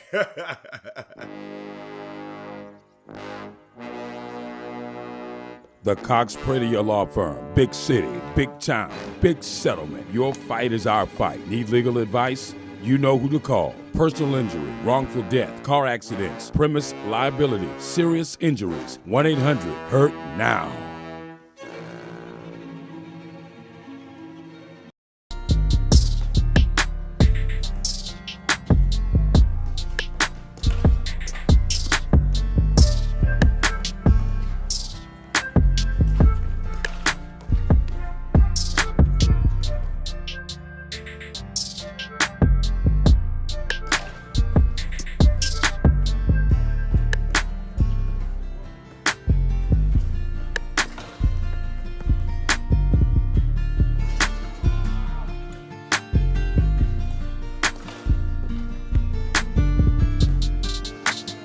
Amy Aniobi was talking about, like, I was listening to one of her interviews, and she was like, we have a tendency to try to, like, when we network up, and it really is about networking across, like, who's next to you, who's struggling, who's in the trenches with you, who's just as hungry as you are, and those are the people that you need to build with. It's not about, like, finding, hitting up, like, calling Tyler Perry, like, how can I work with you, calling Ava to be like, how can I be on? It's about calling your college mate. It's about calling your coworker and saying, hey, you trying to do this? I'm trying to do this project. And literally every project that I've done, every friend of mine has been in some way, shape, or form, because I needed them, because they were just down. They didn't, they're not even part of the industry in many cases, just to help me make it work. And I would do the same for them in a heartbeat. It's just about, I guess, passion and hunger. Do you think that... Welcome back, y'all. I had to play that from Issa Rae. I thought that was such... She said, oh, y'all, we trying to network up. You trying to suck Tyler Perry. Get with the folks. Get with the folks. I mean, like you. Now, don't just get with anybody. Get people with like-minded. Quit partnering with people then. So I hope, Jimmy, these partnerships, you saying that people forged over the weekend, I hope they're like-minded. I just hope they are. Just don't get with nobody out of desperation. Get with people that are like-minded and make things happen, and then you'll have a lasting business relationship instead of people just hopping in relationship. Okay, I'm gonna get with him. No, man. Know those who labor among you. Know those who you are going into business with. I promise you. To save you a whole lot of headaches. Jimmy, I know you know, but save you a whole lot of. That's easier said than done. Yeah. Because a lot of people just want to get into the room, so they'll do pretty much anything, and to not, thinking that it's just going to be easy, and it could be later. It could be headaches on top of headaches later on. But speaking of which, we'll go right into it, and that is grassroots basketball. I call them, the word that covers a lot of bases in the word influencer, because that means you have the ability to influence multiple people, families to follow you. Now, whether it be social media, whether it be in the real world, you have the ability to influence people to follow. So you're an influencer. and that is Clyde Jackson. Clyde became popular in the grassroots, the national grassroots sector when he founded the Gulf Coast Blue Chips over a decade ago. And the Gulf Coast Blue Chips, they made a lot of noise when they were in the elementary school aged team that rose through the ranks with various players that ended up starring on sneaker programs and left, big fish ate little fish at some point in time. The Gulf Coast Blue Chips produced a couple of players who actually suited up and played in the NBA with pride and despite not having a sneaker deal, which is great on their hand. One of the players that gave the Gulf Coast Blue Chips a gigantic boost in notoriety was Bronny James. So back in those days, any day nowadays, those days, whatever, there's no rule that restricts any team from having a player from any state that he wants to play in. That's only in effect when there's an NCAA certified event and they have what they call the adjoining state rule. And so that means if a team, and those, the NCAA certified events are basically primarily for high school aged or grade based players. So that means if a tournament is going on and you have the 7th grade division, 5th grade division, you don't have to get paperwork or get approval. College coaches can't go watch those players. It would take too much to even get that. That would be hustling backwards for the event operators to do that. So my point is, with the Blue Chips, LeBron James lived in Ohio at the time. His son, Bronny James, played with the Gulf Coast Blue Chips, and eventually Clyde made the smart move and spurned off what was known as the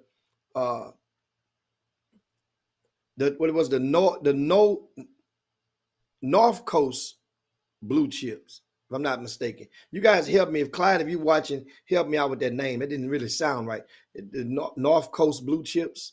I think that's what it's something like that. Anyway, that was based in Ohio. Tuffy Rhodes was the initial coach of that team. Bronny James played on his team. So that means now this was a time when the mixtape highlight game was departing the runway, was merging upward around that time. That means so people were getting in and filming games, and social media platforms start to have enough people in their cell phones, had more G's to be able to view more videos without spooling or spinning or buffering during that time. So this is what we were going through.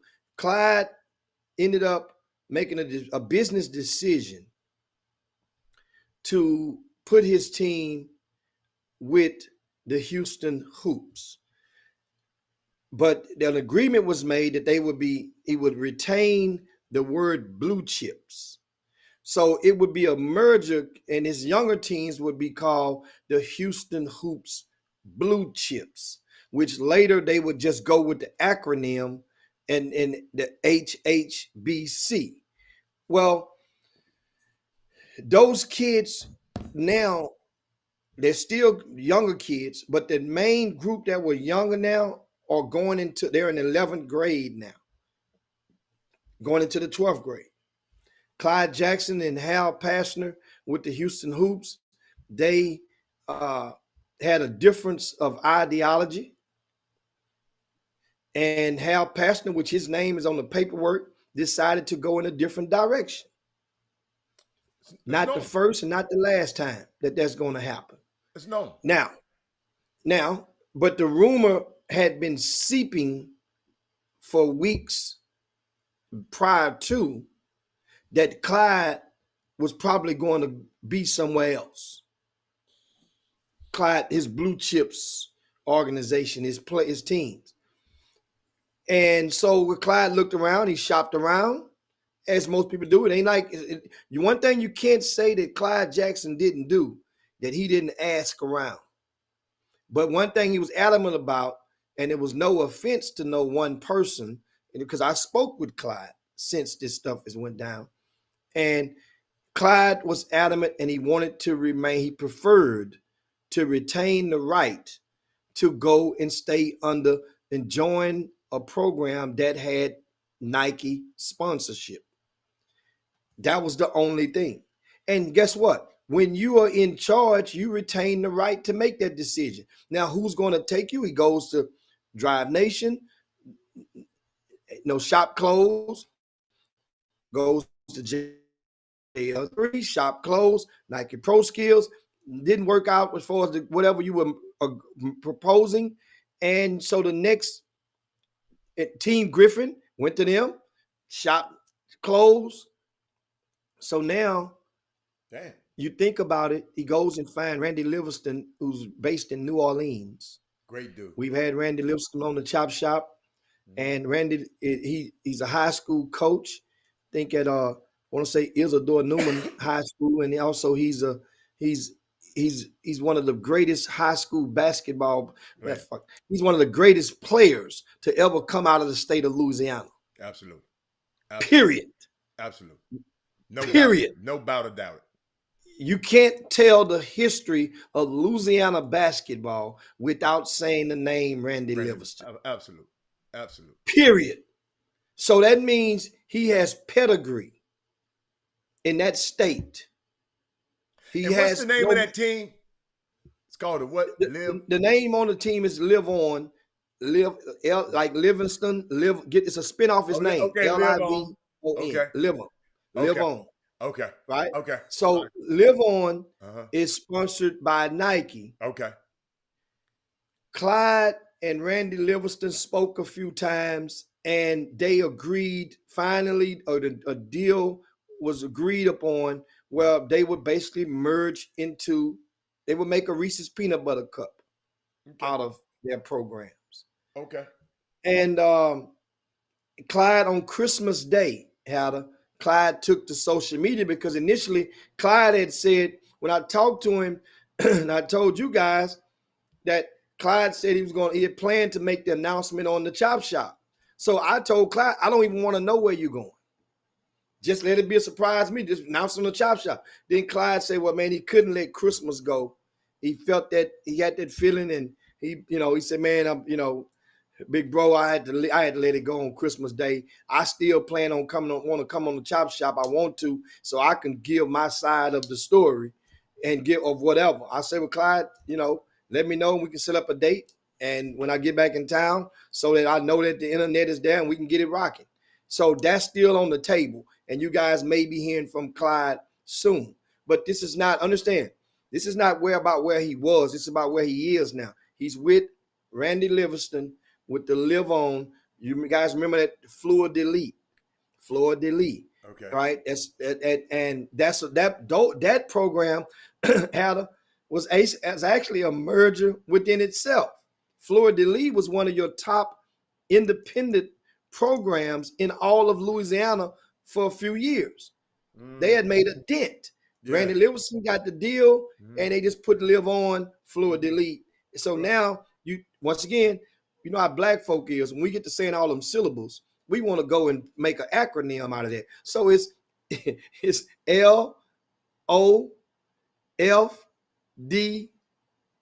I'm sorry. I'm gonna just call it Randy Livingston. That's easy for me, because I'm gonna mess all of that, but I'm gonna mess it up, baby. I'm gonna mess it up. But here's what it got. So here's what does it mean? Well, it basically means it definitely reinforces the Live On program from top to bottom. Okay. That definitely gives them here's what I mean by reinforces it. It was hardly ever an occurrence where Live On had infiltrated the Texas borders and got our players from Texas to come and star in abundance, to come and star on their teams. Okay. Yes, you might have one, you might have two, but in abundance. Mm-hmm. It's been a routine occurrence that Louisiana top players came and would play on Texas teams. That's been routine. Not to say your best one, but it's in 1 year it could be your best one. Mm-hmm. Next year it might be your third best. The year after that might be your second best. The year after that might be your fourth best. But it's been routine. Put it like this. I don't think it's been, Adam, I'm going to go all the way back to 15 plus years.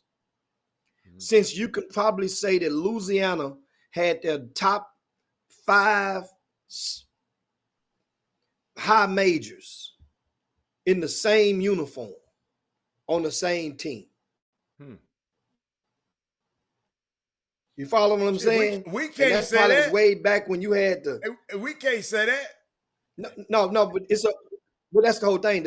It's a whole different dynamic dealing with Texas. Okay, I got you. A whole different dynamic. I got you. But so this reinforces them because now it gives Live On a better chance of moving the needle in getting wins versus getting losses. You're talking about in getting players. Yes. Winning players. So, wait a minute. I'm not sure because I don't keep up with the young people basketball that much. But is it one of Clyde's top players from Louisiana? Yes, Chris Lockett. Chris Lockett. Okay. He goes to the high school that Randy Livingston coaches. So understand how this dynamic. Okay. And this was a player that this young man parlayed last summer with both programs. Okay. He played with Clyde. Okay. He played with Randy Livingston. Okay. To Live On. Right. So now you don't have to creep anymore. Okay. I'm sorry. You see now? Yeah. And so what does it mean for Clyde? Here's what this means for me. For Clyde, I mean. Well, think of it like this.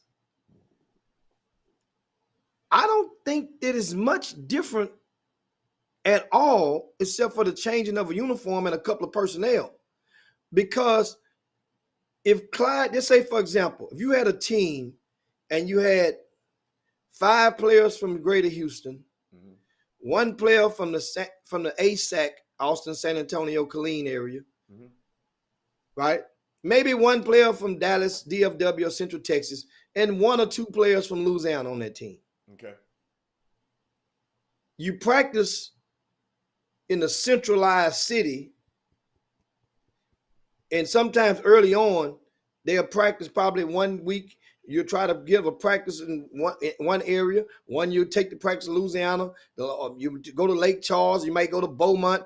You move it around early on. Once the season gets started, guys, let's not be fooled. Damn. Them teams don't practice much at all. Whenever they practice is on a Thursday when they flying out of town. They get to the hotel. They fly out a day earlier. They'll implement some and reinforce some stuff that they already know the plays do. That's the practice when you're talking about high stakes grassroots basketball. Yeah.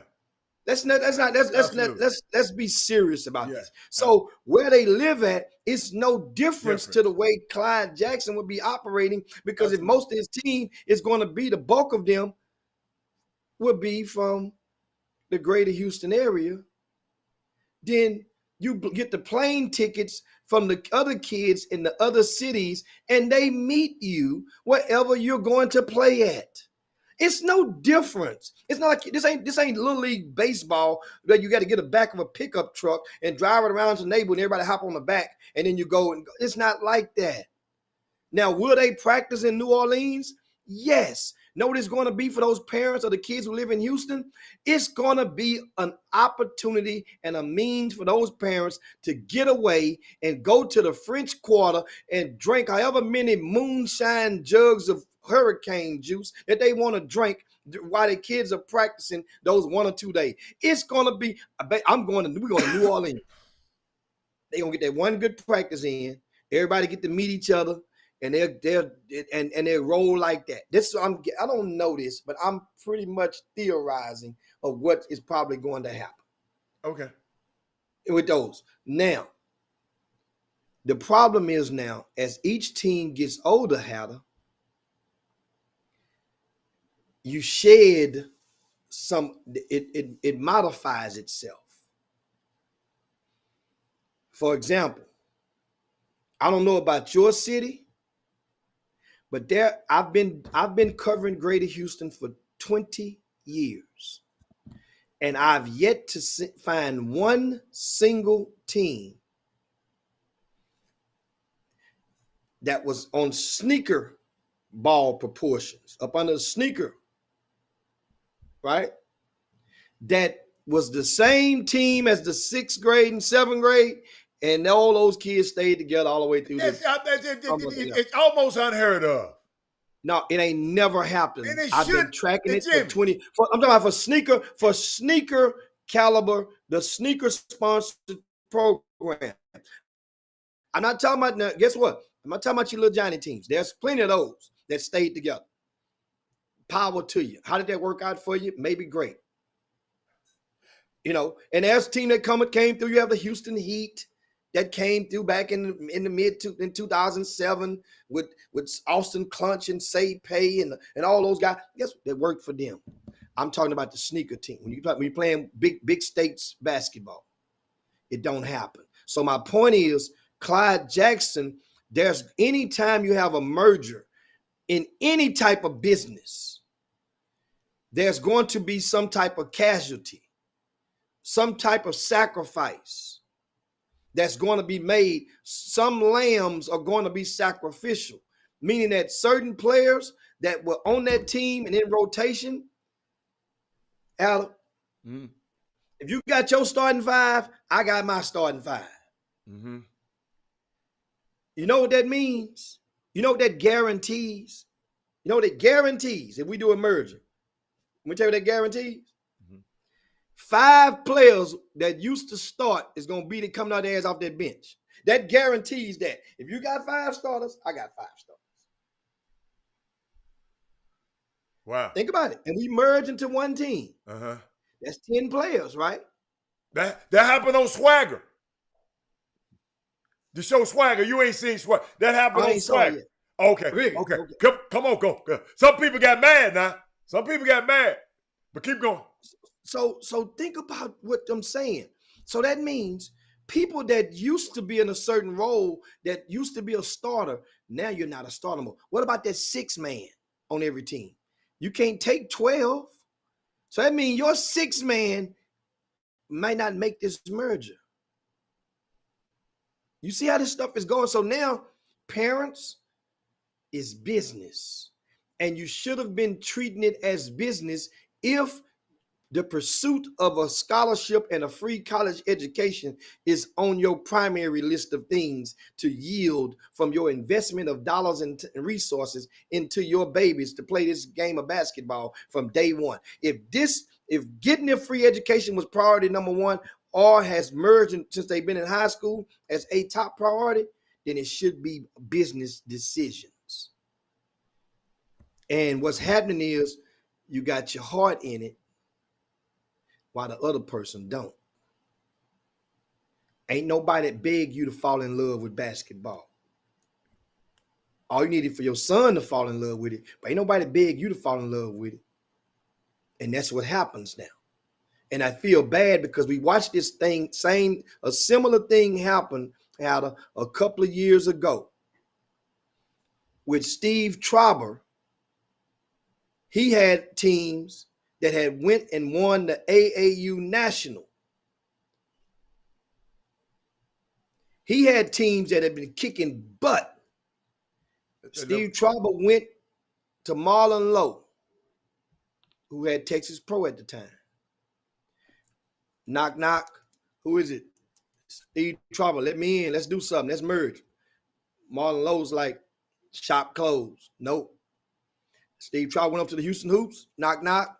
Who is it? Steve Trauber. I got these players. I got Justice Winslow. I got Kadeem Ladden. I got all these guys over here. I got some fire. Knock, knock. Hoops. They had Justin Jackson. And if you bid in a hand in spades, they had a bunch of Jacks and Queens. You couldn't get no books with them other guys. Steve Traubert merged his team, and guess what happened?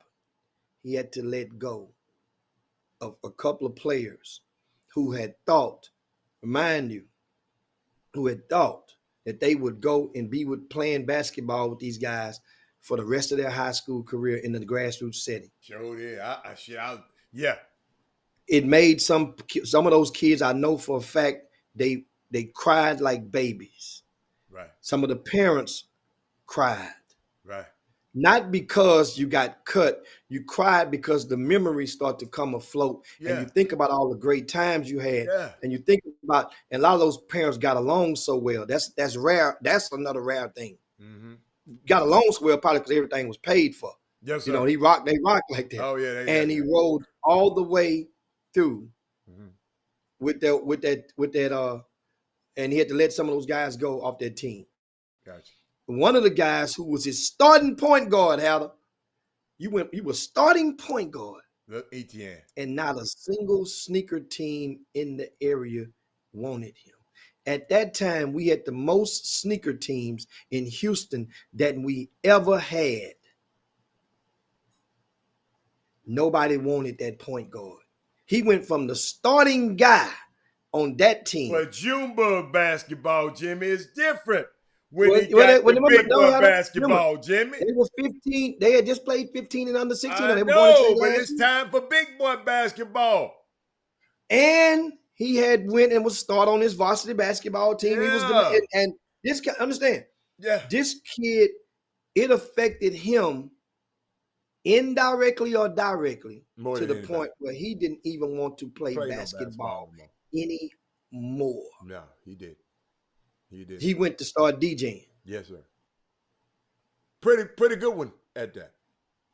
He pretty good? Yeah. I need to try to get him to do one of my events. I need to check on. I want to recycle the, help him out. But this is my point is I'm getting is that when we talk about the merger of Clyde Jackson with the Blue Chips with the Randy Lewison Live On program. And so my message up under that is great question right here. Great question. Wesley Yates said, how long did that merger last? It didn't last that long. It lasted a cycle. Jimmy, because I was on the end of the cycle. Because my son came in at the end. Because I remember at the beginning. No, your son came in at the beginning. At the end.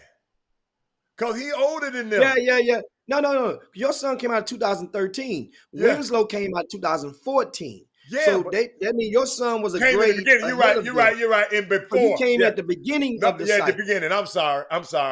You're right. Yeah. And Jimmy, and the reason we even got, like I tell parents, I'm sitting there thinking about this now, this merger.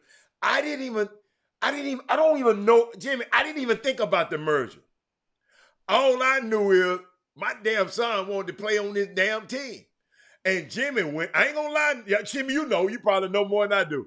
When he came on that team, there's some people that been with these programs for a while, they didn't make it.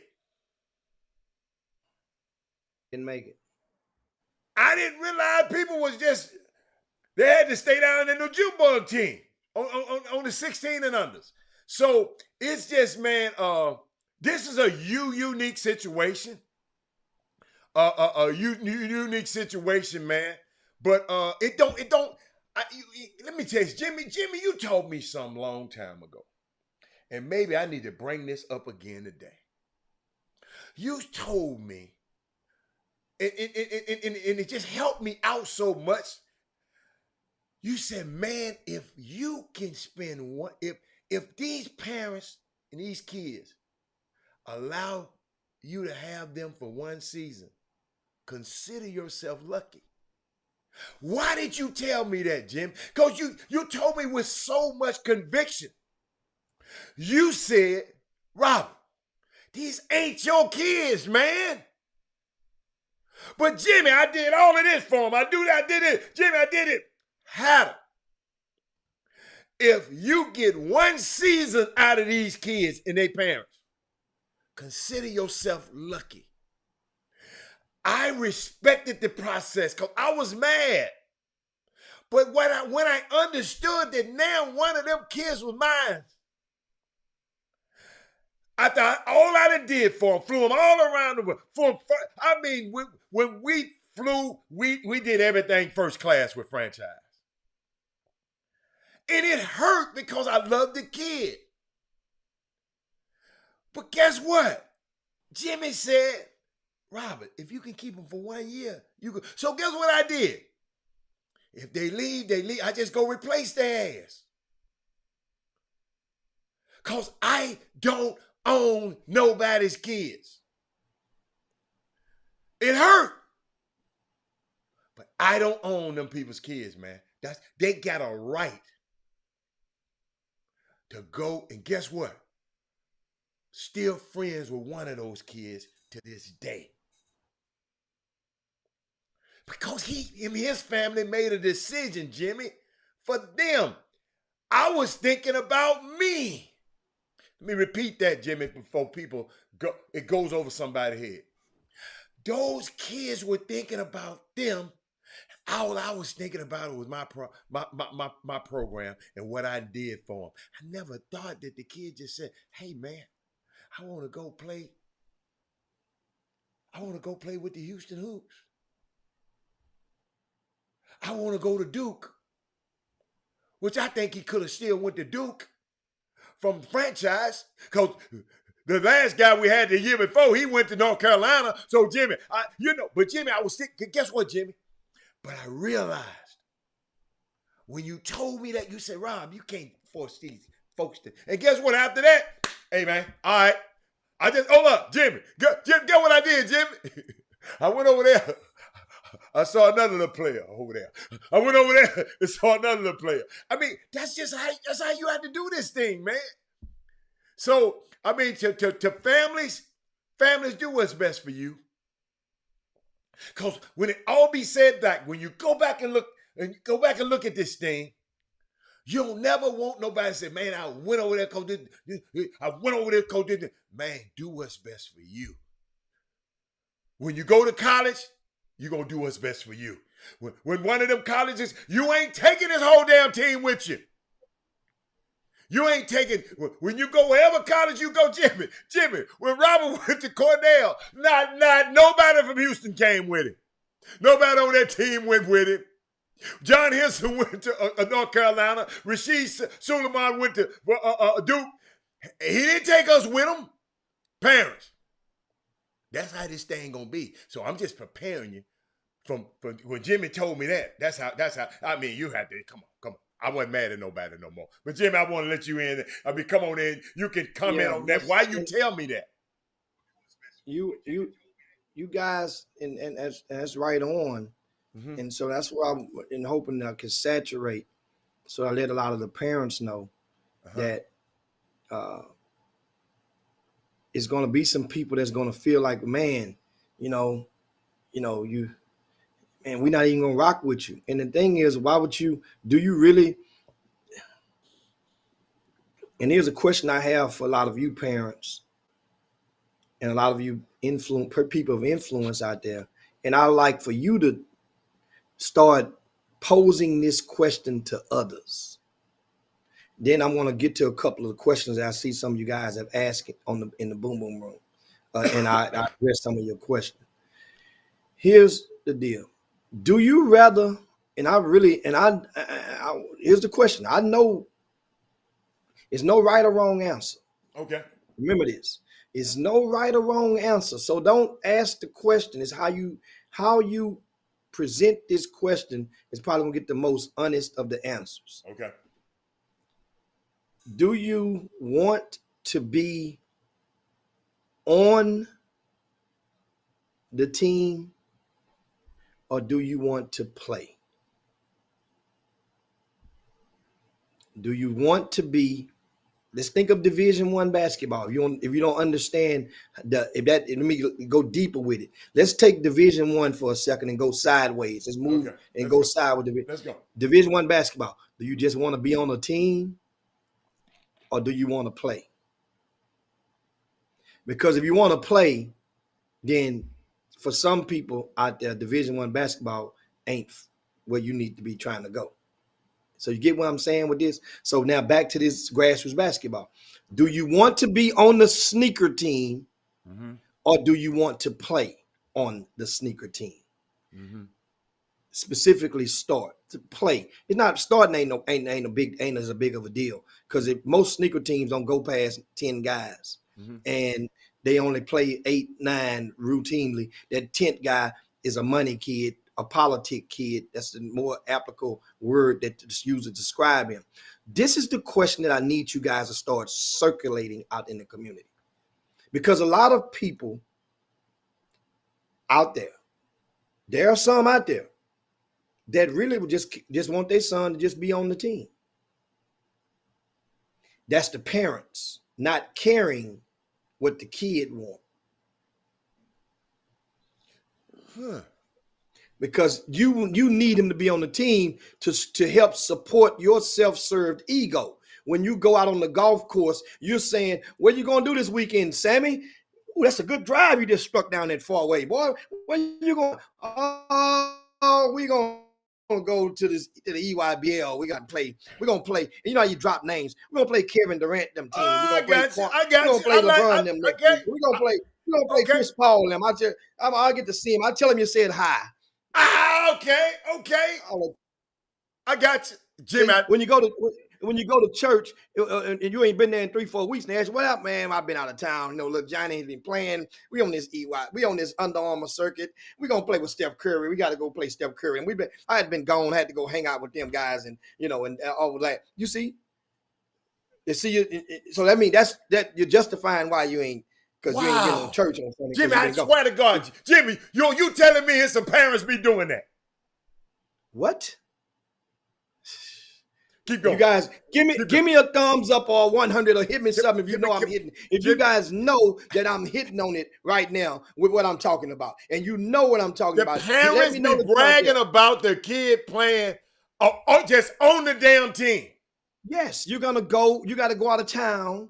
You're going to go to this city. We're going to Indiana next week. Oh, then we got Indiana. Then we got this trip. Then we got that trip. Then we got, then we got the invite to they got the Michael Jordan camp. You ever heard of the Michael Jordan camp? We're going to the Michael Jordan camp and we're going to do this. And ain't got no invite to nothing. But that's the way that the conversation goes.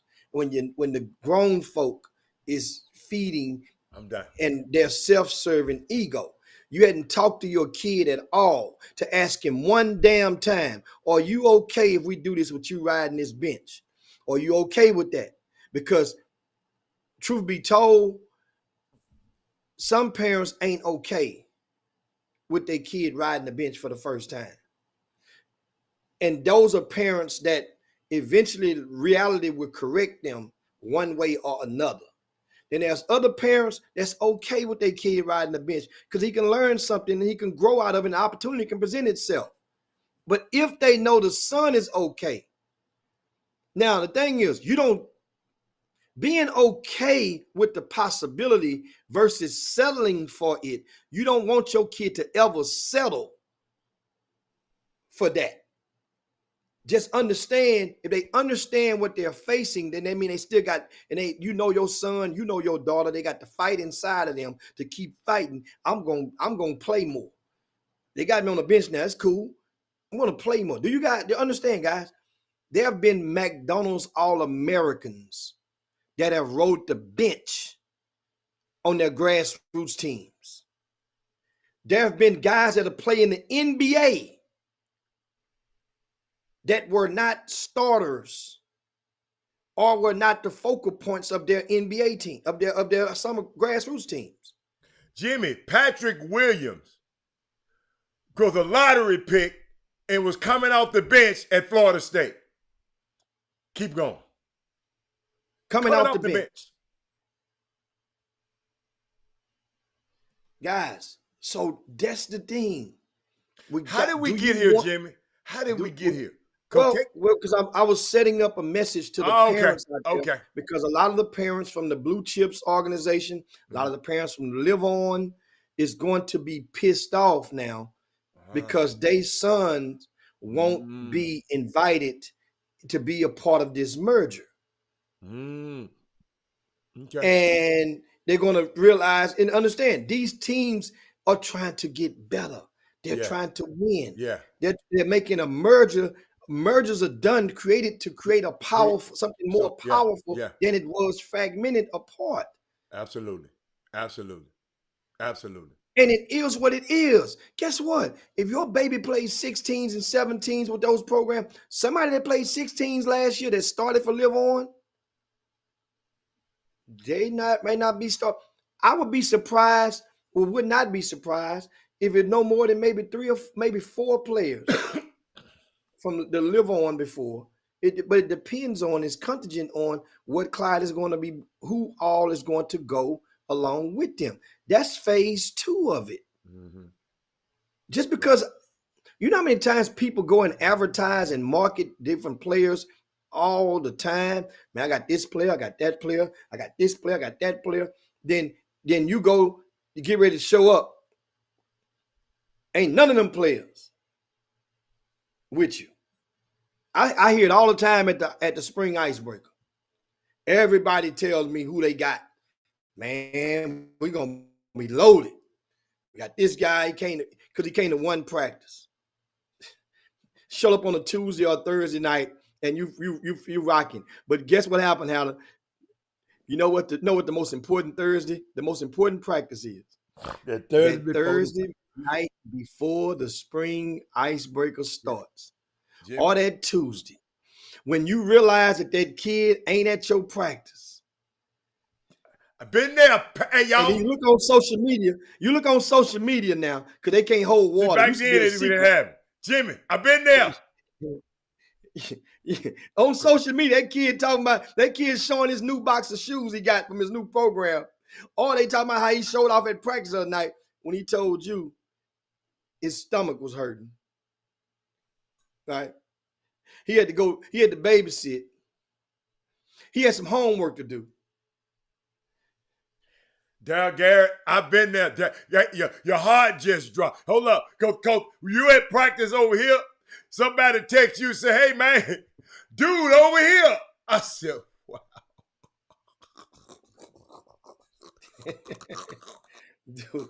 Hey, y'all, this ain't funny, man. That's a terrible, Jim Norris, that's a terrible ass feeling. Ain't told you nothing. Nathan, Jimmy, over there, hold up. They done loaded up the truck to the back of his daddy's truck to put all them shoes in there. I said, man, I can't get mad, man. I can't get mad. No, it's not a dirty game. Let me tell you something. Y'all think y'all keep calling it a dirty game. It hurts, but guess what? That's them people's sons, not mine. Jimmy done told y'all them. Y'all can keep talking about my kid, my ass. Them kids, families, at some point, gonna do what's best for them. And you just can't get mad at it. We just trying to prepare you. You can't get mad at it, Jeffrey Day. You can't get mad. You talking about law. It ain't law. Listen to me. It's a new term out. It's called loyalty until. That's the new one. Used to be loyalty. Now it's called loyalty until I see something else I want. It ain't about loyalty. It's about, look, I am trying to put, Jimmy, I told people the other day, these parents and these kids got fears. Fear. Or do I make the wrong decision? These kids, I talk to these kids. They got to get this shit right. You might be, they don't know what the hell you doing. Mr. What was my Mr. Franchise? We don't know what the hell you doing this year, Mr. Franchise. We were with you last year. Hold up. You brought us on when didn't nobody else want me. But now, hold up. You on my dime and everybody wants you. And now you left me. But I understand why you left me. Maybe I'm just different from everybody else. I didn't argue. I didn't call nobody and say, hey, man, no. Because that's somebody else's kid. Now, if they took Robert Hatter out of the house, then I got a problem. Because I know that ain't going to happen. But you didn't born them kids. You don't feed them, ain't your kids. No. Them ain't your babies. So Jimmy, I hope people understand. I mean, I know. Jimmy, hold up, y'all. Let me give you a story. Dad came to me. Man, they just got your boy on the bench. They won't let him play. They don't want to play. Guess what? Bring him over here. I got him. Did nobody want him, Barry McDonald? I put him up there, Jimmy. Put some new outfit on him, Jimmy. Put him on that circuit with all them dudes. Next thing you know, Mike Krzyzewski, everybody calling.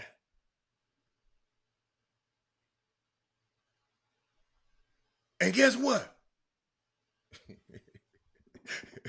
Thursday, Jimmy, on a Thursday, I'm looking around the gym.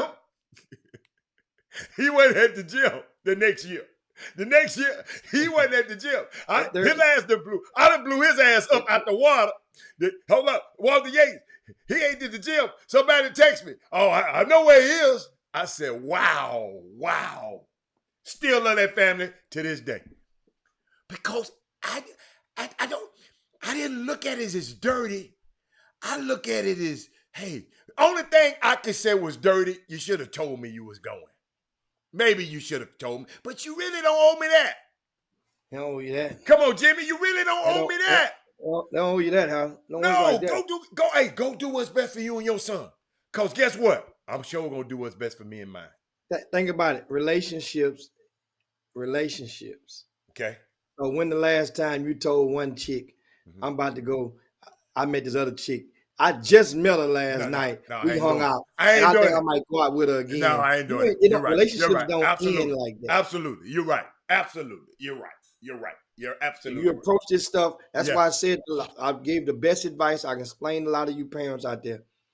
Nobody asked you to fall in love with this. That's it. There you go. So why did you? Why did you? It's business. And guess what? It's not going back to what it used to be no time soon. Now, there are circuits that you can play on and in that they're not seeking collectively the same thing that travel/sneaker ball teams are in quest of. There are some circuits out there. There's some Pop Warner League. There's some little bitty, Man, I'm messing with Coach Galvin. He was there the first week. Coach Galvin, be quiet, man. Hey, he was there the first week. Boy, he crazy. But hey, the point I'm trying to make, Jimmy, you know the point I'm trying to make. Hey, y'all, it's just, man, hey, it hurts. But all I thought about, I ain't gonna let nobody tell me what Lil Robert gonna do. So I ain't the hell finna call that man. I never called a parent. Hey, Kenneth Gamble, I never pick up the phone and say, man, what up? I never did that. Never did that. I said, okay, do your thing, man. Let me go I got to find somebody to take his damn place. Listen, Jimmy, if I'm around here whining on the girl that done left, I'm finna go replace her ass. I'm not gonna be over here, baby. No, my name ain't Lenny Williams. I ain't gonna be I'm gonna be like the Island Brothers. Yeah, I mean that's guys understand. And to sum things up, the merger with Clyde Jackson and Randy Livingston, in my honest opinion, is one of the best things that could have happened to the state of Louisiana, because Louisiana had been experiencing a funk because Texas has gotten so much better, Okay. and Mississippi has not so much so. So that means Louisiana often relies on Mississippi and vice versa collectively, and those two states were taking a dip. Not they're not going. They still got talent, but I'm talking about a dip. Now you have an injection of Texas into the equation. They're just gonna wear the uniforms. They're just gonna support that. And many of these people that are from Texas that will play with Live On, some of their parents, grandparents, guess where they from? Louisiana. Come on. So it's one of the best things. Yeah, it's a good. I think it's a great thing. To Louisiana. Now the thing is, time will tell. Does that benefit? It's not about benefiting Texas. It benefits Clyde Jackson. Okay. It benefits the blue chips. Okay.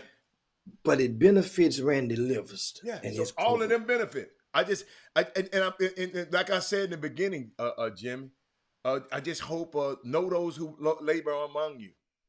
Make sure y'all make this thing work, man. I just don't do it. Make this thing work. You know, if you're going to step out there and do it, I know, Jimmy, Jimmy, I sit here and laugh. If you see what they're talking about, what it was Sierra. Jimmy, I'll never forget, Jimmy. I was in a situation, I don't want to tell their business, but I was in a situation with the two guys at the head, Jimmy. I didn't realize they didn't even like each other. But for the common cause to make sure this program, boy, you on the outside, you think they sit there right next to each other on the bench. Sometimes you got to step back and put yourself back.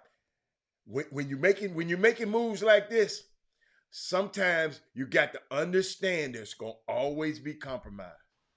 And always gonna be compromised. And especially when you're dealing with these top prima donna athletes. Y'all know what y'all had to do. Hey, y'all know what y'all had to do to get them. You might have to do know now to keep them, Jimmy. So, Jimmy, get us out of here, man, so I can go. Yeah, so that's the ticket, man. You guys got it, of course. Yeah, and of course, you guys don't forget on rcsports.com, we have posted most of the tournaments that are taking place around Greater Houston. We have brackets on there. You can just click on it, one click. We have it hyperlinked for your viewing and printing pleasure. You guys can print all of the schedules. We have updates that are in the VIP news. We have a two very good updates. One, Doug Jones, he put in there this morning for the Texas versus Louisiana, which Louisiana won 4 of the 5 games on yesterday. There are 5 teams from Louisiana, 5 teams from Texas. And Louisiana whooped up on Texas like that? Beat them like they stole something. And Good Vision Academy was the only team from Texas that won on yesterday. Shout out to Gilbert Good and his program and for getting that win. And they're underway right now. Louisiana is playing Premier Academy, and Zachary beat the stuffings out of Fur yesterday. This should be a really good game. So these not our most potent teams, huh? Not our most potent teams. There's only one Okay. There's only 2 public schools. Okay. 3 non-public schools from the state of Texas. Okay. Fur and Lancaster out of Dallas are the only public schools that are representing Texas in this. Okay. Now, the Louisiana teams are McMain, St. Augustine, Carver, Zachary, I mentioned, and Sean Dumas Academy. I got one question, Jimmy. Is one of them bad dudes that's going to play for the Live On, is one of them here? They got several teams. Well, a couple of players. No, I'm talking about one of the guys that might play on the Live On team. Are they playing in this tournament? Sure. I'm certain that there are a couple of those that are playing on various Louisiana teams. Okay. And the games are taking place at Hightower High School. Meanwhile, Hightower High School is out of town Wow. in Arkansas. They lost a right. nail biter yesterday. Want to give you guys a breaking news with just over 3 minutes to go. University of Houston has just scored a touchdown to take the lead over Auburn in that bowl. U of H pending the extra point. They lead 16-13 with 3:27 to go in the fourth quarter. So University. So you telling me University of Houston is beating one of those guys in the slave economic conference? I mean, slave economic concern? Without U of H, without at least two of their best players. Okay, I got you. Who decided to not play in this bowl game. And Jimmy, now, the extra point, remember, the extra point is good. It's important, and it is up and good. Okay. Now, this means Auburn needs to score a touchdown to win this game. A field goal will not help them. See, So, Jimmy, that was a good question I asked you, Jimmy. Guess what? Uh-huh. Some young dude isn't up here playing. Is in that program. His name is Corey Chess. Yeah, he down here playing. See, I'm glad I asked that question. I wouldn't have never knew that. I know it's at least once, and probably more than him. We're just talking about the main team. Corey be on the 17th, probably more than him. Okay. That's and Corey Chess is at McMain High School. Okay. They will play Good Vision Academy at 6:30 this evening. Once again, that schedule is on the front of rcsports.com. You guys also might want to make sure you're going to go and read the VIP news when you see the great article about that I wrote in the preview of Jack Yates. They're in Minneapolis. They are participating in the George Floyd Classic. They will play Minneapolis North today at 5 p.m.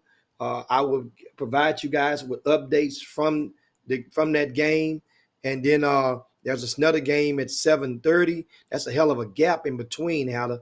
Think about it. The games, I don't know, and I haven't asked to promote the operators, what are they planning on doing in between that gap? 5 o'clock, and the next game is not until 7:30. You know what I'm saying? So I know that I'm planning on sliding over. The game is an hour and a half. But they got a whole hour before the next game. Okay. All right. They might. You see them coming from? Yeah.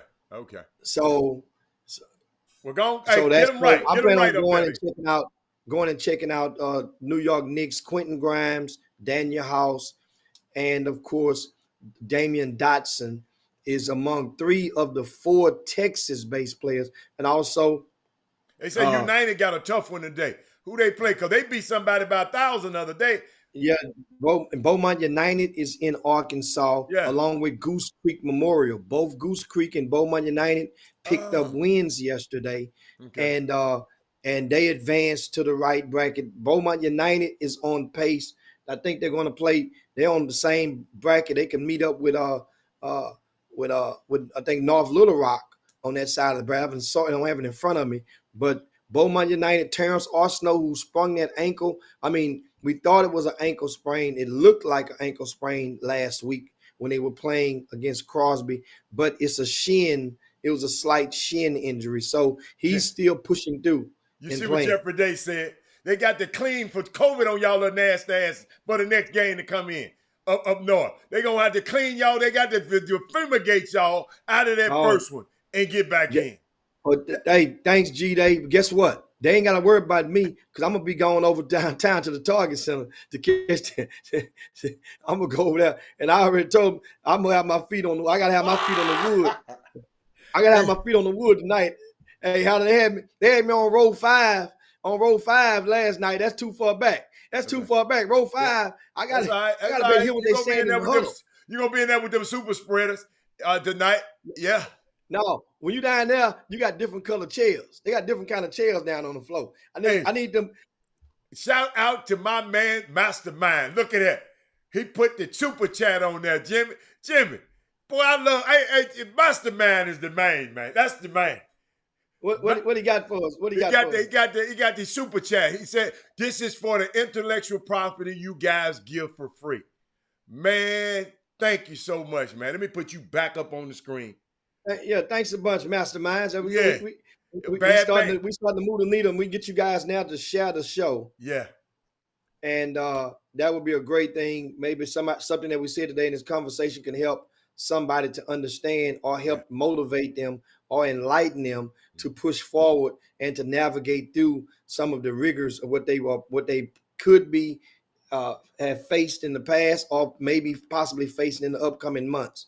Don't forget also, go over to rcsports.com. Speaking of grassroots basketball, we are now accepting registration for the Spring Icebreaker, the largest basketball showcase in the country during the month of March. And this thing, this off the one you're gonna get some money if you win. Yes, gonna get a bunch of money if you win the Spring Icebreaker in the tournament division. That's hey, go to rcsports.com, click on upcoming events. It's a tab on the top, and you will see Spring Icebreaker, and click on that and reserve your spot. It's totally free to reserve your team's slot for the Spring Icebreaker. And guess what?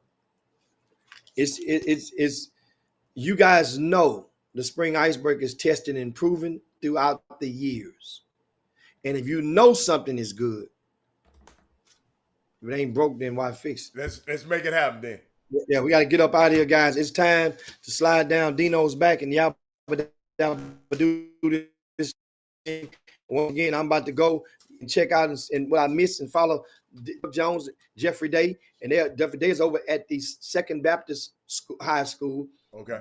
Doug Jones is over at Hightower High School. Mm-hmm. Follow them guys for timely updates. And G Day is also live streaming the games that are being played at Second Baptist. So you can watch those games and hear him commentating during those games on his YouTube page. Ball so hard, baby. So hard TV. And Jeff, they say, tell them to stay in groups at the Mall of America. G-Day, that ain't straight Jesuit that's here. That's Jack Yates here. You better tell them. You better tell them they better get the hell out the way. Yeah, they better not mess with them kids. They them baby kids can't mess with them. Them Jack Yates kids. I'm just joking. But anyway, shout out to everybody. And also I have a conversation today. Remember Ronnie Morgan? Yeah. Shout out to Ronnie Morgan. Yeah. He's back on the bench with Jack Yates High School. Yeah. And he has some intel he's gonna provide. I might get him briefly come on the chop shop, man. I don't know yet, depending on if they win or lose tonight. Mm-hmm. And about explaining how the selections of the referees are done for the playoffs and the state tournament in high school football in Texas. Wow. That's some great intel on that. And one thing I didn't know, how did you know this? What? That the North Shore Duncanville game, when I talked to Ronnie last night, yesterday, it broke the record for the most attended high school game in the state of Texas ever for the state championship. I didn't know that. 48,000 was the attendance. That's the most to ever attend the high school state championship game, was North Shore Duncanville Part 3. And do you know the referees get a percentage of that gate? Yes, sir. I knew that. I'm gonna find Ronnie and go. I'm about to go find Ronnie and get me one of them big old. I'm gonna get me a king crab leg. I'm gonna get me one. I'm gonna find Ronnie. Right, we're gonna feast on Ronnie tonight. Ronnie, he might be splurging. Well, y'all go feast out Ronnie. You know what I got to do? None of the bowl games. All right, we out of here, y'all. Yeah, man. Everybody, and of course, U of H is in victory formation. That is it. They have pulled off the win over Auburn. Big win for the Cougars. How about that? Pay attention. Big win for the U of H beats Auburn. Central Florida beat Florida. Both teams are from the American Conference, beat up on the SEC teams. Now, let that soak for a minute. And both of those teams are going to the Big 12. Hey, go to Cafe Latte and tell him John Urie, because he used to live there. Tell him John Urie sent you. Cafe Latte. Okay? Tell him I didn't come to Minnesota to drink no lattes. Send me the Cafe Crown. Shit, we got to get up out of here. I got to go, man. I got to go, man. Jim Hicks. Rob Hatter. You are now tuned in to the Chop Shop. I'm Retro. Let's get it. We in the Chop Shop. We live in the Chop Shop. We talking sports talk. We live in the Chop Shop. We in the Chop Shop. I'm talking sports talk. So turn your dials up. It's live in the Chop Shop. We in the Chop Shop. We live in the Chop Shop. We talking sports talk. We live in the Chop Shop.